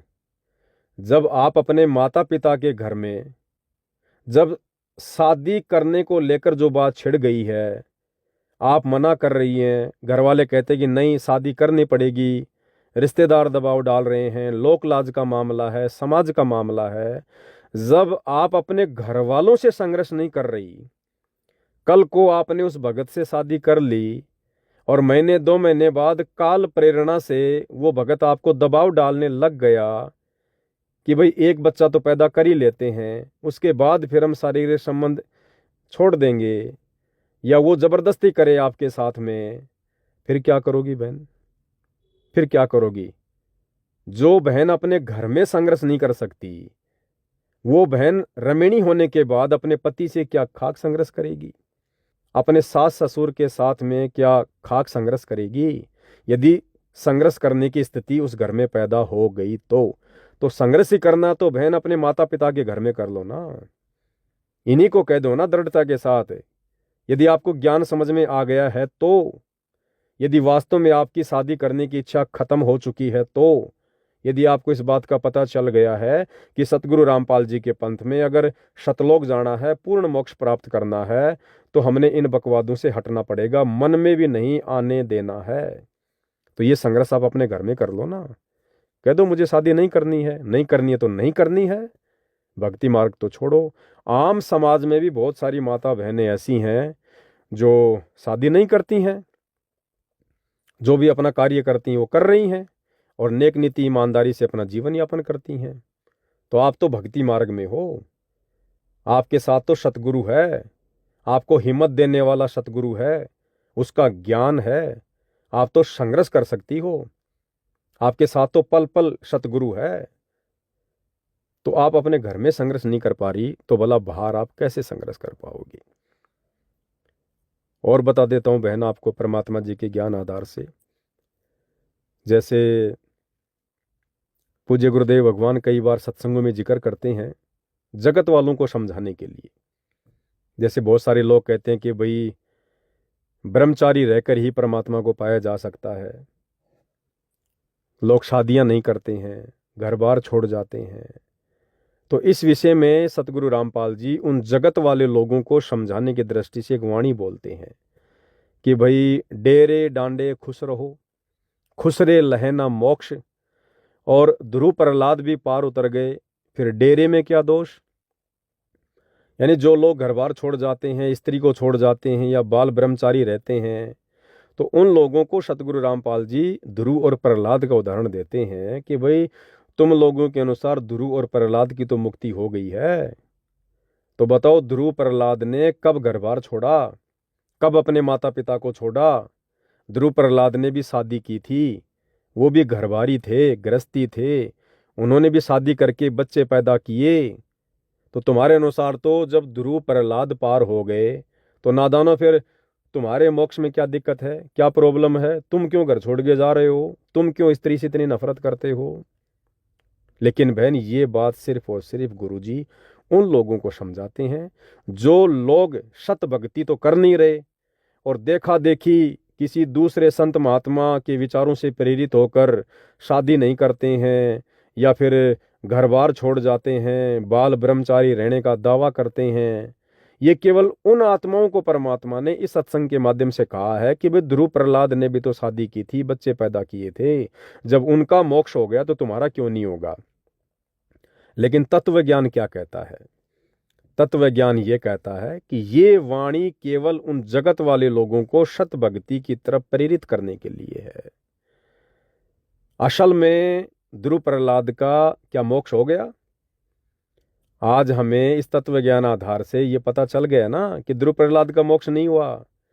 वहां गुरुजी कहते हैं कि तुम्हारे अनुसार ध्रुव प्रहलाद का मोक्ष हो गया, लेकिन क्या वास्तव में ध्रुव और प्रहलाद का मोक्ष हुआ है? नहीं हुआ है, क्योंकि ध्रुव प्रहलाद भी इन्हीं बुराइयों में थे, इन्हीं बकवादों में थे।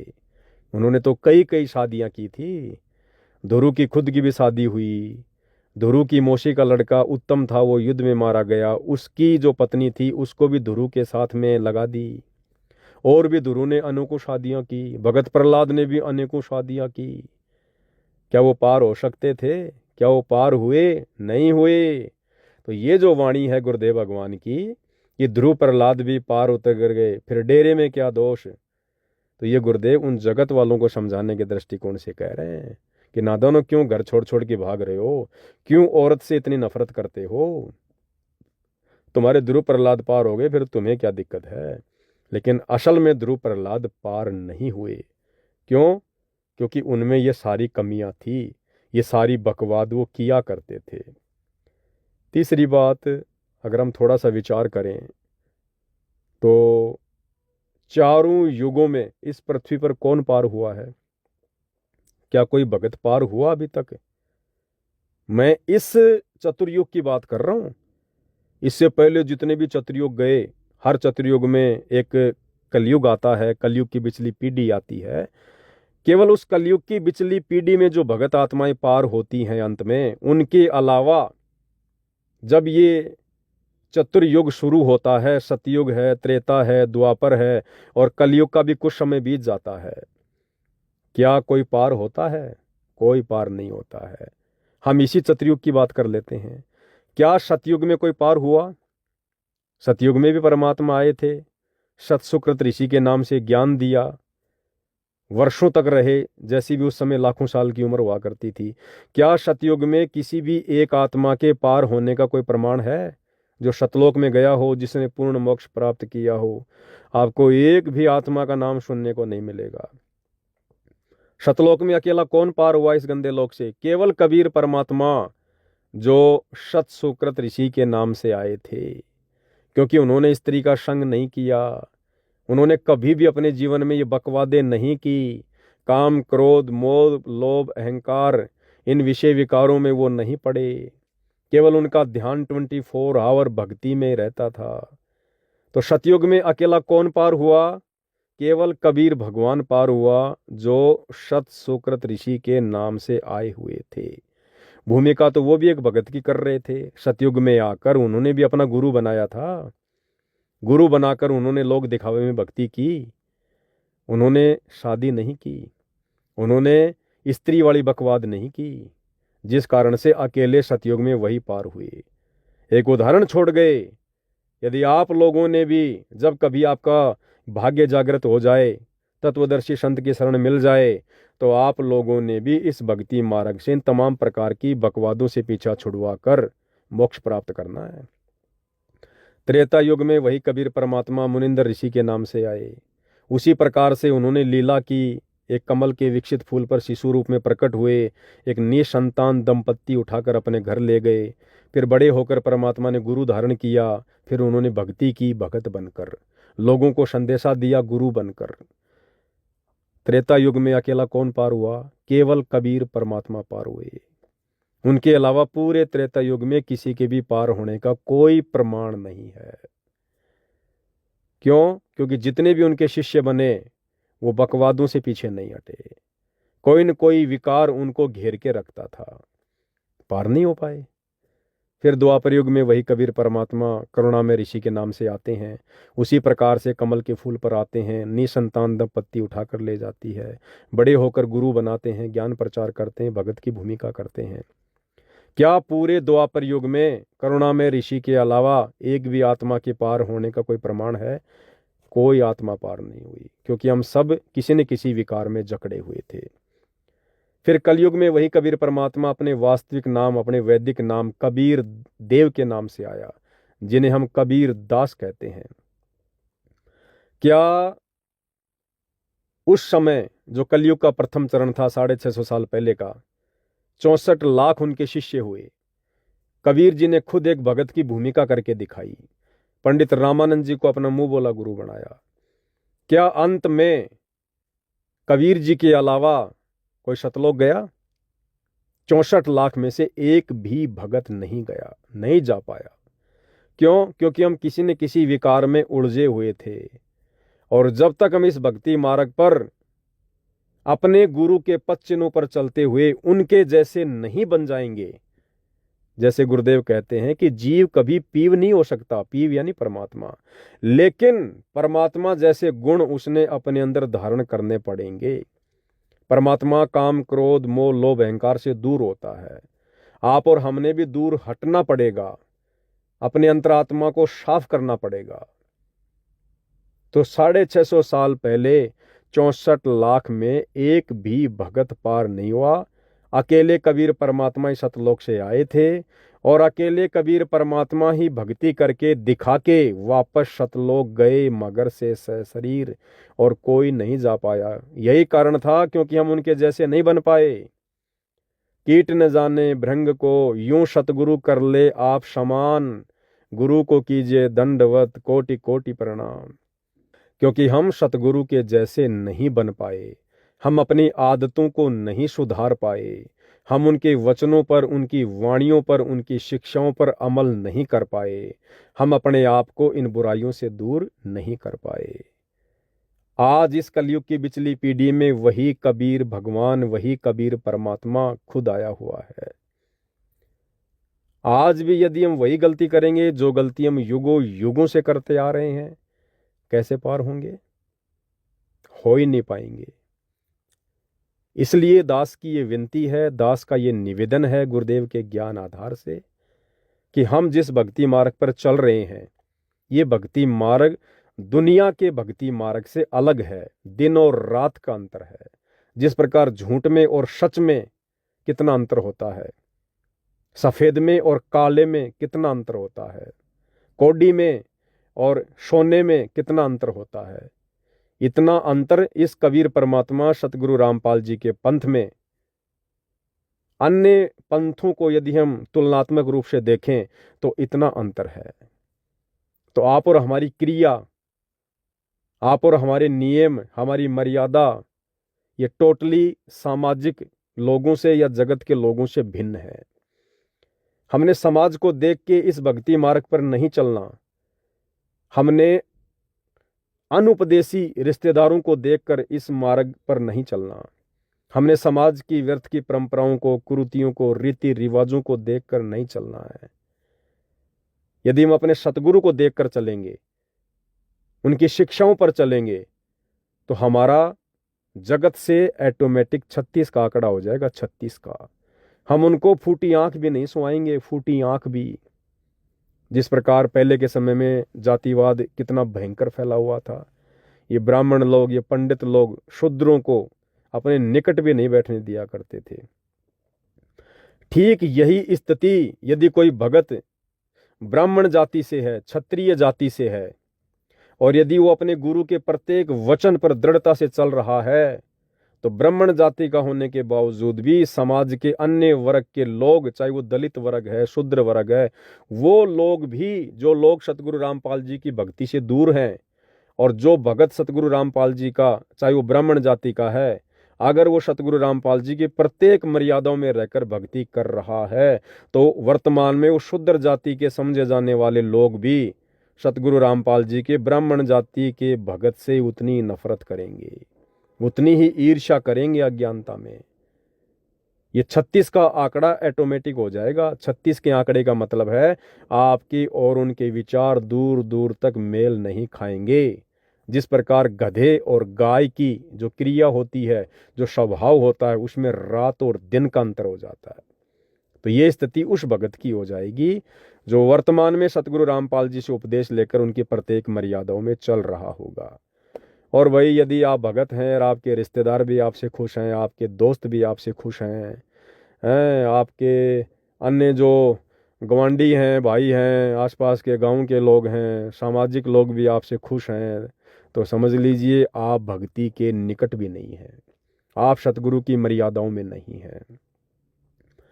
तो भाई बहन से मैं यही प्रार्थना करूंगा, यही विनती करूंगा, बहन ये सतगुरु का मार्ग है, और इस मार्ग पर आप और हमने केवल सतगुरु को देख कर ही चलना है, केवल सतगुरु को देखकर। यदि आप एक बार इस चक्कर में पड़ गई, शादी विवाह के चक्कर में, बहन आप फिर निकल नहीं पाओगी, क्योंकि आप साध संगति से जुड़ गई हो और आपको हर प्रकार की बातों का ज्ञान है। अब यदि आपने ये रमेणी करने की गलती की, देखो रमेणी करना गलत नहीं मानता मैं, ठीक है आपने रमेणी कर ली, सामने वाले भगत ने भी आपको विश्वास दिला दिया कि ठीक है भाई मैं आपके साथ में किसी प्रकार से कोई बकवाद नहीं करूँगा, हम भाई बहन का जीवन जिएंगे, हम भक्ति करेंगे। लेकिन क्या गारंटी है इस बात की, क्या गारंटी है कि आगे चलकर आपने जिस भगत भाई के साथ में रमेणी की है अपना भाई समझकर कि भाई ये मुझे परेशान नहीं करेगा, किसी प्रकार की दिक्कत नहीं होने देगा, मुझे फोर्स नहीं करेगा, क्या गारंटी है कि रमेणी होने के बाद वो आपके साथ में वैसा ही व्यवहार करेगा जैसा उसने रमेणी से पहले आपसे वायदा किया था? हाँ, यदि ऐसी कोई आत्मा है जो बकवाद ना करे और वास्तव में उसका मकसद भक्ति करना है, तो कोई दिक्कत नहीं है, बहुत अच्छी बात है। वो भगत भाई अपना बाहर काम धंधा करेगा, 2 पैसे कमाएगा, और बहन अपना घर का काम करेगी, उस भाई की भक्ति भी आसान हो जाएगी, उस बहन की भक्ति भी आसान हो जाएगी। है तो तरीका बहुत अच्छा, लेकिन क्या वर्तमान परिस्थितियों में संभव है? क्योंकि आपके जो विचार हैं बहन, वो अभी थोड़े लोक लाज वाले हैं, ज्ञान की थोड़ी सी कमी झलक रही है। यदि आप में इतनी दृढ़ता है तो आप अपने भाई से कह दो, अपने पिताजी से कह दो, अपने रिश्तेदारों से कह दो कि भाई मैंने अपना निर्णय कर लिया है, मुझे भक्ति करनी है, मुझे मोक्ष प्राप्त करना है, मैं शादी नहीं करूंगी, ना जगत में ना भगत समाज में। और यदि मैं भक्ति कर रही हूं तो फिर मेरा साथी मेरा परमात्मा है। क्योंकि जगत वाले कई तरीके से हमारे को डराएंगे, भाई बुढ़ापे में तेरा क्या होगा, तेरे कोई संतान नहीं है, तेरा कोई पति नहीं है, आगे चलकर तेरा क्या होगा, बुढ़ापे में तेरा कौन सहारा बनेगा, तेरे को कौन रोटी देगा। तो ये तो जगत वालों की सोच है। आप उनको बोल दीजिए कि आपने मेरी शादी कर दी, कल को मैंने शादी कर ली आपके कहने से, और मेरे 2 बच्चे भी पैदा हो गए, और आगे चलकर किसी दुर्घटना में मेरे दोनों बच्चे मर गए, मेरा पति मर गया, फिर क्या होगा, फिर तुम दोगे रोटी। अगर ऐसी घटना मेरे साथ में घट गई तो आगे चलकर मुझे आजीवन रोटी तुम दोगे क्या, लिख कर दे दो मुझे। तो बहन जी अगर वो लिख कर दे दें तो भी हमने नहीं करनी है, क्योंकि भगत का साथी भगवान है। आपने त्रिलोचन भगत की कथा सुनी होगी। वो बीमार था, उसका नौकर बोला जी मैं अपने घर पर जा आता हूँ, काफी दिन हो गए। नौकर चलने लगा तो त्रिलोचन भगत की जो तबीयत थी ज्यादा बिगड़ गई, दस्त हो रहे थे। तो नौकर ने कहा कि गुरुजी मैं बाद में जाऊंगा, अभी आपकी तबीयत ज़्यादा खराब हो गई। लेकिन महाराज जी ने कहा कि नहीं नहीं कोई बात नहीं, तेरे को काफ़ी दिन हो गया, तू जा, मैं संभाल लूंगा। उसके जाते ही भगत की तबीयत और खराब हो गई। उसी समय परमात्मा उस नौकर का रूप बनाकर आ गया, और 1 महीने तक, जब तक वो नौकर गांव से वापस नहीं आया, अपने भगत की परमात्मा ने नौकर बनकर सेवा की, उसका टट्टी तक उठाया परमात्मा ने। कभी कभार वो त्रिलोचन जो परमात्मा नौकर बने हुए थे उसको अपना ही नौकर समझकर, वो भगत समझकर, त्रिलोचन कभी कभार उसको डांट भी मार दिया करता था कि भाई तू ढंग से सेवा क्यों नहीं करता। परमात्मा किसी बात का बुरा नहीं माने। और जिस दिन वो नौकर आया उससे आधा घंटे पहले परमात्मा वहां से अंतर्ध्यान हो गए। तो ये बातें तो इस भक्ति मार्ग पर हमने सोचनी नहीं है बहन। इस भक्ति मार्ग में सतगुरु रामपाल जी के हजारों की संख्या में ऐसे फॉलोवर हैं, ऐसी शादीशुदा दंपत्तियां हैं जिनके संतान नहीं है, ना बेटा है ना बेटी है। तो बूढ़ा तो कल को उनको भी होना है, तो क्या वो भी अपने मन में ये शंका पाल के बैठ जाएं कि भाई संतान तो हमारे है ही नहीं, कल को हम भी बूढ़े हो जाएंगे, फिर बुढ़ापे में हमारी सेवा कौन करेगा, हमारे को कौन रोटी बना के देगा, कौन हमारे कपड़े धोएगा। तो ये तो व्यर्थ की काल प्रेरणा है, व्यर्थ की काल प्रेरणा। अरे सतगुरु उसी को कहते हैं कि सतगुरु जो चावे सो कर ही भरम पड़ो मत कोई, सेऊ धड़ पर शीश चढ़ाया पाछे करी रसोई। आने वाले समय में पृथ्वी का माहौल क्या होने वाला आपको पता है ना। ऐसे ऐसे भगत होंगे, ऐसी ऐसी बहनें होंगी जो सतगुरु से हाथ जोड़ जोड़ के विनती करेंगी कि हे गुरुदेव, उस बहन की सेवा मुझे दे दो, उस भाई की सेवा मुझे दे दो, उस दंपत्ति की सेवा मुझे दे दो जिनके कोई संतान नहीं है, जो वृद्ध हो चुके हैं। हम अपने माता पिता से भी श्रेष्ठ मान के उनकी सेवा करेंगे। ऐसी दया, ऐसे परोपकार की भावना आने वाले समय में आत्माओं के हृदय में सतगुरु ठोक ठोक के भर देगा, ठोक ठोक के। खुद के सगे बेटा बेटी भी माता पिता की वो सेवा नहीं कर पाते जो सेवा परमात्मा अपने भक्तों के माध्यम से उन आत्माओं की करवा देगा जिनके आज कोई संतान नहीं है। ये तो बहुत आगे की बात है, हमने तो विचार भी नहीं करना चाहिए इन बातों के ऊपर, विचार भी। ये परमात्मा है, समर्थ है, ना जाने क्या से क्या कर दे। तो बहन देखो, अब ये आपका अपना फैसला है, आपने शादी या रमेणी करनी है या नहीं करनी है, किसके साथ करनी है, कहाँ करनी है, ये आपका अपना फैसला है। मैंने आपको जो भी बातें बताई हैं पूज्य गुरुदेव भगवान के ज्ञान आधार से बताई है। निष्कर्ष यही है, यदि आपको साथ संगति से जुड़कर ये ज्ञान समझ में आ गया है और यदि आपका लक्ष्य केवल अपनी आत्मा का मोक्ष करवाना है, तो बहन जी ये शादी विवाह वाली बकवाद इस मार्ग में नहीं चलेगी। शादी विवाह वाली बकवाद का मतलब है भले आप रमेणी कर लो, भले शादी कर लो, मैं उसके विरोध में नहीं हूं, लेकिन रमेणी या शादी करने के बाद और इस समय साथ संगति से जुड़ने के बाद यदि फिर आप लोगों ने एक दूसरे को पति पत्नी की नज़र से देखा, मन में कोई दोष प्रकट हुआ या गलती से आप लोगों ने शारीरिक संबंध बना लिए, तो बहन फिर मामला बिगड़ जाएगा, फिर मौका नहीं है। देखो जो भाई बहन अभी सतलोक आश्रमों से जुड़े हैं, साथ संगति का उनको ज्ञान नहीं है, वो जुड़ नहीं पा रहे हैं, वो भले लाख गलतियां कर दें, जब तक वो साथ संगति से नहीं जुड़ते हैं उनकी गलतियां परमात्मा माफ करेगा। लेकिन साथ संगति से जुड़ने के बाद, हर एक बात का पता लगने के बाद, इस ट्रेनिंग सेंटर में आने के बाद यदि फिर हम ये गलतियां करेंगे बहन जी, फिर हम मोक्ष की उम्मीद कतई ना करें। फिर चाहे जी भर के बकवाद कर लो, कोई दिक्कत नहीं है, परमात्मा आगे और जन्म दे देगा, फिर आगे और बकवाद करते रहना, वो आपकी अपनी मौज। बाकी आप ये सोचकर, आपके मन में अगर कहीं ये शंका है कि भाई आगे चलकर मेरी अकेली का क्या होगा, मैं अकेली क्या करूंगी, मेरा जीवन गुजर बसर कैसे होगा, तो ये भी ज्ञान की कमी है बहन जी। अरे राबिया की कथा सुनी होगी आपने। राबिया शादी नहीं करना चाह रही थी, लेकिन राबिया के माता पिता ने ज्यादा दबाव डाल दिया। जैसे आपके माता पिता आपके ऊपर दबाव डाल रहे हैं ना कि हमने समाज में रहना है, लोग क्या कहेंगे, ऐसे ही राबिया के माता पिता ने राबिया के ऊपर दबाव डाला था, हम समाज में रह रहे हैं, कल को क्या मुंह दिखाएंगे, रिश्तेदार क्या कहेंगे, अगर तू शादी नहीं करेगी तो हम दोनों जहर खाकर आत्महत्या कर लेंगे। तो राबिया ने माता पिता के दबाव में आकर शादी करना तो स्वीकार कर लिया था, शादी करना तो स्वीकार उसने कर लिया था। लेकिन बहन जी वो समय कुछ और था। राबिया जिस समय धरती पर थी उस समय बहन जी ये मोक्ष मार्ग नहीं था। उस समय राबिया को इतना ज्ञान नहीं था, हालांकि उसको परमात्मा मिल गए थे संत रूप में, दरवेश रूप में, जिंदा महात्मा के रूप में, ज्ञान भी समझा दिया था, लेकिन बहन जी वो मोक्ष मार्ग नहीं था। राबिया आप और हमारी तरह 24 घंटे मोबाइल में सत्संग नहीं सुना करती थी, उस समय सुविधा नहीं थी।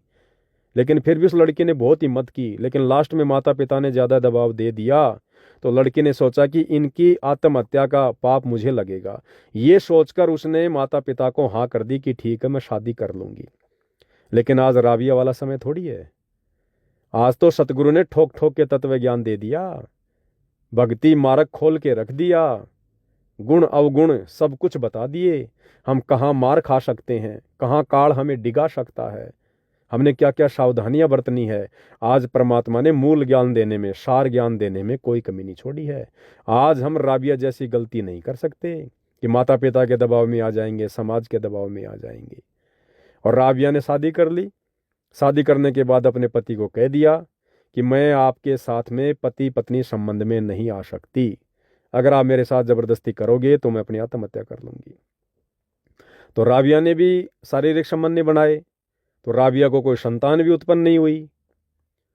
लेकिन क्या राबिया के मन में कभी ये विचार आए कि भाई एक दिन मेरा पति भी मर जाएगा, ये भी बूढ़ा हो जाएगा, फिर मेरी बुढ़ापे में कौन सेवा करेगा, मेरे तो बच्चे हैं ही नहीं। लेकिन राबिया के मन में ये कभी नहीं आया। और क्या राबिया को परमात्मा ने कभी बच्चों की कमी महसूस होने दी, कभी किसी सहारे की कमी महसूस होने दी? जबकि उसने तो ससुराल जाने के बाद भक्ति भी छोड़ दी थी।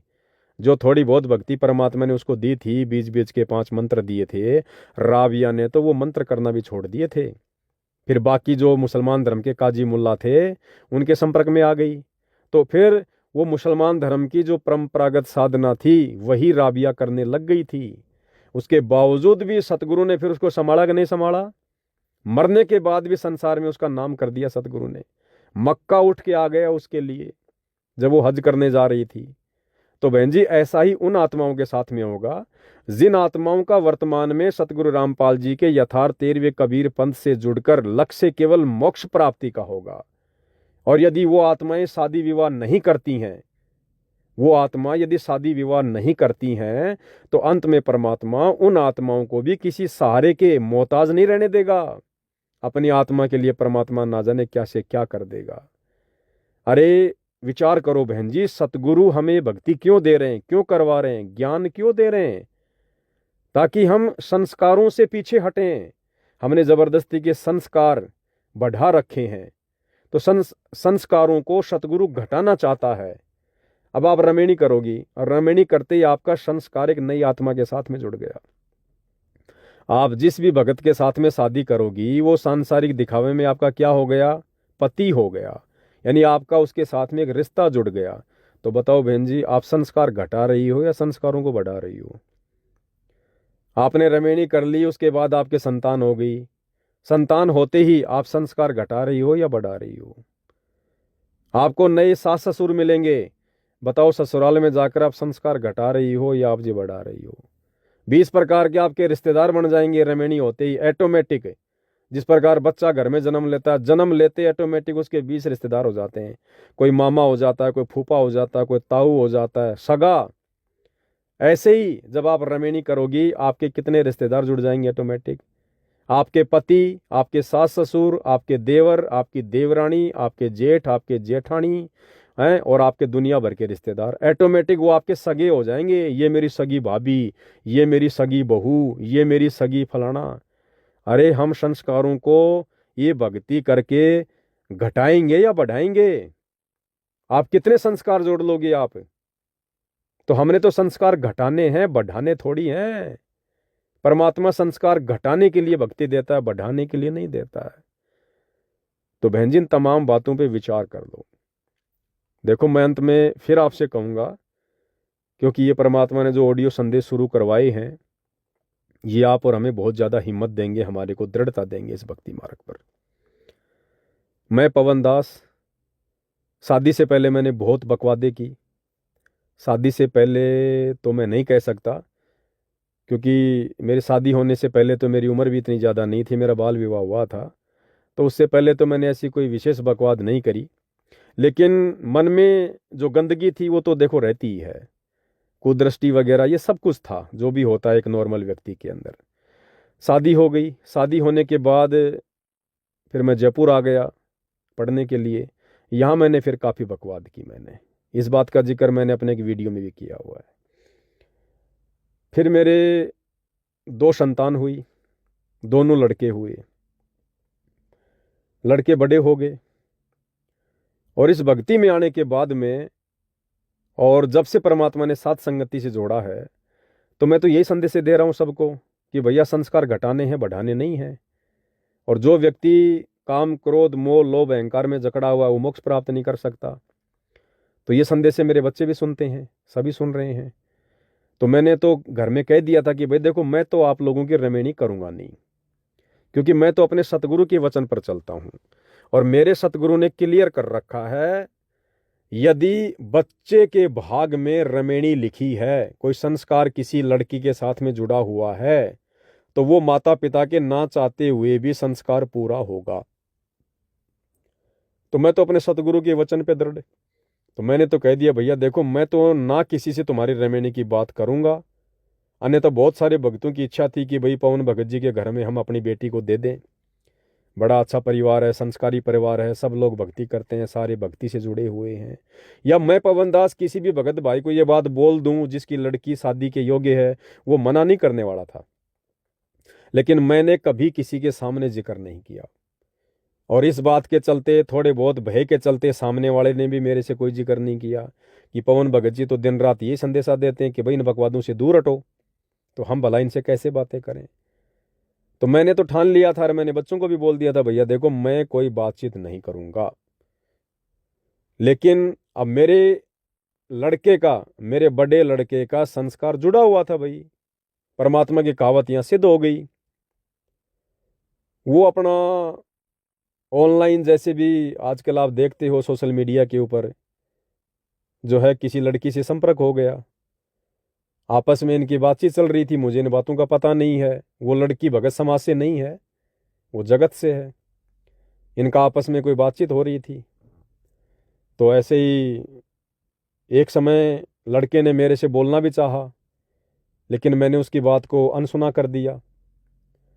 एक समय फिर ऐसा आ गया, ये अभी तकरीबन 1.5 साल पहले की बात है, 1 साल पहले की बात है। लड़का अचानक से मेरे सामने आया और बोला मुझे 1000 रुपये चाहिए। तो मेरे पास तो सेवा के पैसे थे। तो मैंने कहा भैया किस लिए चाहिए? तो इसने कहा कि ऐसे ऐसे वो लड़की अपने घर से निकल चुकी है और वो बस अड्डे पर बैठी है और उसके पास में किराया नहीं है। तो मैंने कहा भैया मैं तुझे 1000 रुपये नहीं दे सकता, ये पैसा मेरा नहीं है, ये पैसा सेवा का है, ये पैसा संगत का है। और यदि मैंने संगत के इस सेवा के पैसे में से तेरे को 1000 रुपये दे दिए और तू वो काम करने जा रहा है जिस काम के लिए मैं संगत को मना कर रहा हूं, तो ये पैसा मैं तुझे नहीं दे सकता। मैंने लड़के को मना कर दिया। मैंने कहा भाई तू कहीं और से अपना इंतज़ाम कर ले। एक आध भगत का मैंने उसको नाम बता दिया कि आप उस भगत से ले सकते हो। तो लड़के ने उस भगत को फ़ोन किया, उससे पैसे लिए, वो पैसे उस लड़की को भेजे। वो लड़की सुबह जयपुर आ गई। जयपुर आ गई तो उसके बाद वो लड़की को लेकर आ गया, घर पर ले आया। अब भाई हम भी कुछ ज़बरदस्ती नहीं कर सकते, क्योंकि लड़का भी समझदार है, लड़के भी बालिग, वो भी बालिग, कानूनन दृष्टि से दोनों अपना फैसला ले सकते हैं, कोई बात नहीं है। घर पर लड़की आ गई, मैं भी घर पर गया, बातचीत हुई, दोनों को बैठ के मैंने तो वही बातें समझाई कि भाई अगर घर छोड़ के आई है तो पहले तो ये बता तू आई किस आधार से है, तेरे माता पिता को बता के आई है या नहीं आई है। अगर नहीं बताई तो भाई हम उसको सूचना देंगे, कल को वो कोई मुकदमा करेंगे, कहीं ढूंढने का प्रयास करेंगे, तो फिर हम भी उसमें दोषी बनेंगे।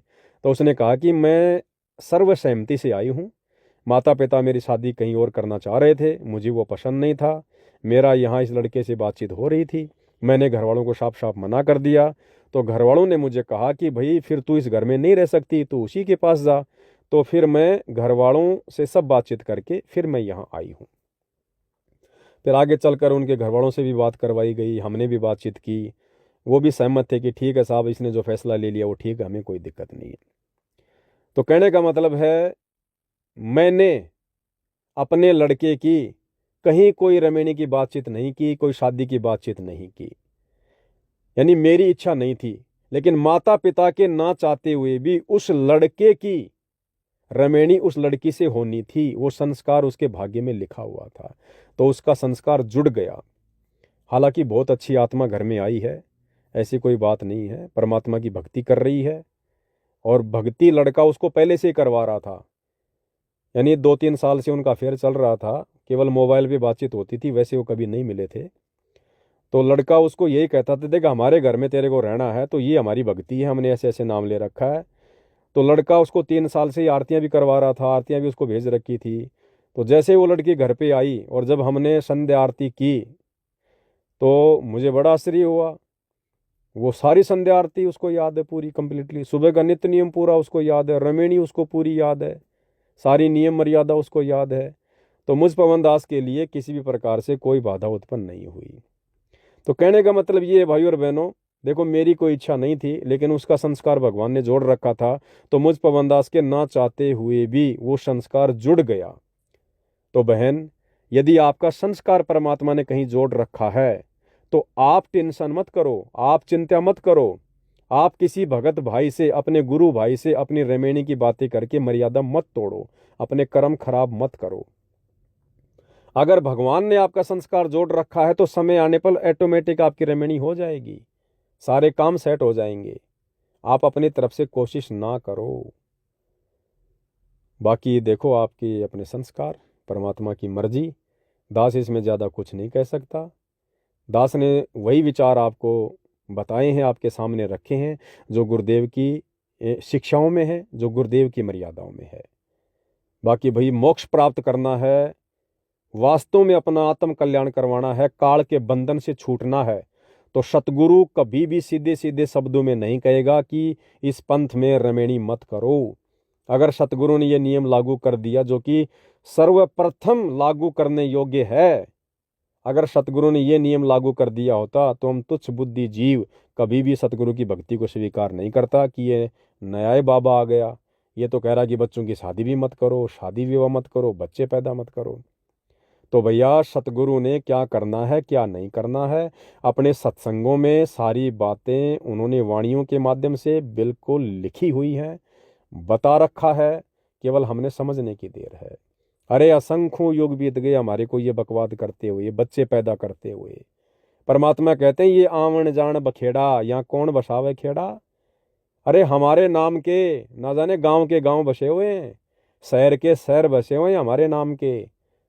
जिन जन्मों में हमने शादियां कर करके बच्चे पैदा कर करके हमने जो काल का भोजन तैयार किया था, आज हमें याद भी नहीं है, और हमारे नाम के गांव बस रहे हैं, शहर के शहर बस रहे हैं।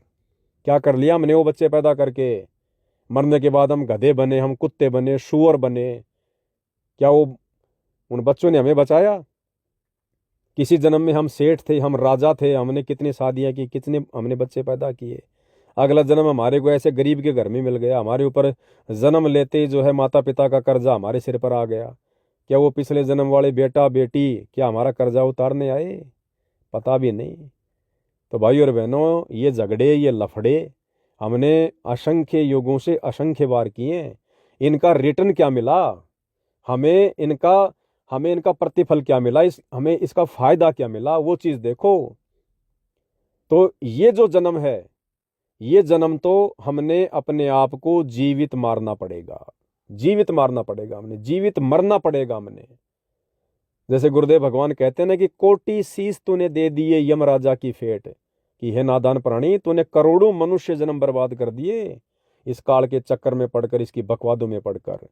कोटि शीश तूने दे दिए यमराजा की फेट, एक शीश देकर देख ले सतगुरु अपने की भेंट। गुरुदेव कहते हैं एक शीश तू प्यार प्रेम से, स्वयं की इच्छा से इस ज्ञान को समझकर अपने सतगुरु के चरणों में भेंट कर दे। शीश भेंट करने का मतलब है मर जा, जीवित मर जा, आशा तृष्णा खंड कर दे इस ज्ञान को आधार बनाकर कि असंख्य जन्म मैंने इस काल के लोक में बर्बाद कर दिए, ये ब्याह शादी करके, ये बकवाद करके, राजनीतियां करके मुझे क्या मिला सिवाय लक 84 के नरक भोगने के। और एक शीश यदि मैं आज अपने सतगुरु को दे दूंगा, यानी उनकी शिक्षाओं पर चलते हुए जीवित ही मर जाऊंगा, तो मेरा एक ही जन्म में सतगुरु उद्धार कर देगा, मेरा मोक्ष कर देगा।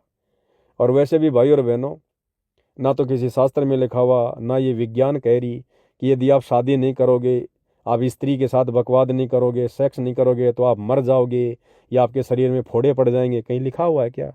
साइंस तो उल्टा ये कहती है, यदि आप अपने पुरुषार्थ को बचा के रखोगे, आप अपने शुक्राणुओं को यदि आप जी बचा के रखोगे, आप तो लंबा लंबा जीवन जियोगे, तंदुरुस्त तो आपका शरीर होगा, मस्तिष्क आपका मजबूत होगा, अच्छे विचार आएंगे आपके अंदर, शरीर में रोग नहीं होगा। विज्ञान तो ये कहती है।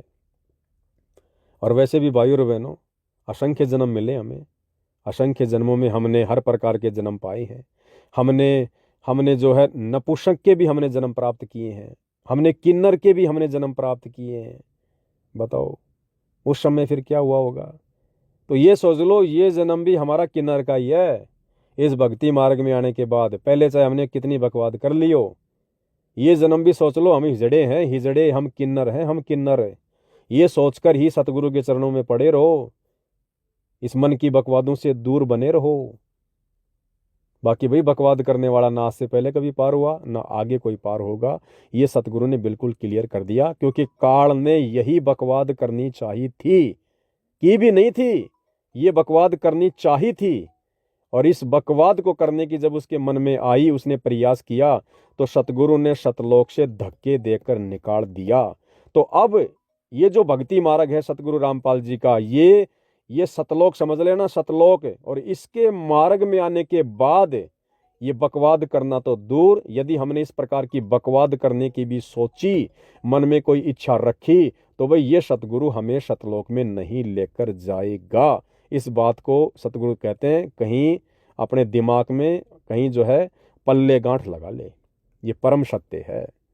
तो भाइयों और बहनों, परमात्मा जी के आशीर्वाद से ज़्यादा कुछ कहूँगा तो संदेश लंबा हो जाएगा। कहते हैं समझदार को संकेत ही काफ़ी है। हो सकता है बहन को बात समझ में आ गई होगी, या बहन जैसी सोच यदि वर्तमान में अन्य भगत भाई बहन भी रखते होंगे, तो उम्मीद करूँगा उनकी शंकाओं का भी समाधान हो गया होगा। तो आज के संदेश में केवल इतना ही। आगे यदि किसी भगत भाई की कोई शंका है तो निसंकोच मुझ पवन दास को इसी फेसबुक पेज 90 डिग्री के माध्यम से मैंने आपको जो मेरे मोबाइल नंबर दिए हैं व्हाट्सएप के 8769548494, आप अपनी कोई भी शंका निसंकोच होकर भेज सकते हैं। किसी भी प्रकार की शंका हो, गुरुदेव भगवान के आशीर्वाद से जितनी मेरे को सद्बुद्धि प्राप्त है, अवश्य मैं आपको उसका जवाब देने का पूरा मैं प्रयास करूँगा।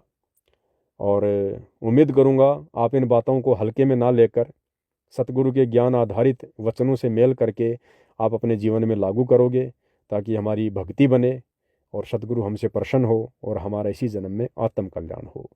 बंदी छोड़ सतगुरु रामपाल जी परमेश्वर जी की जय हो।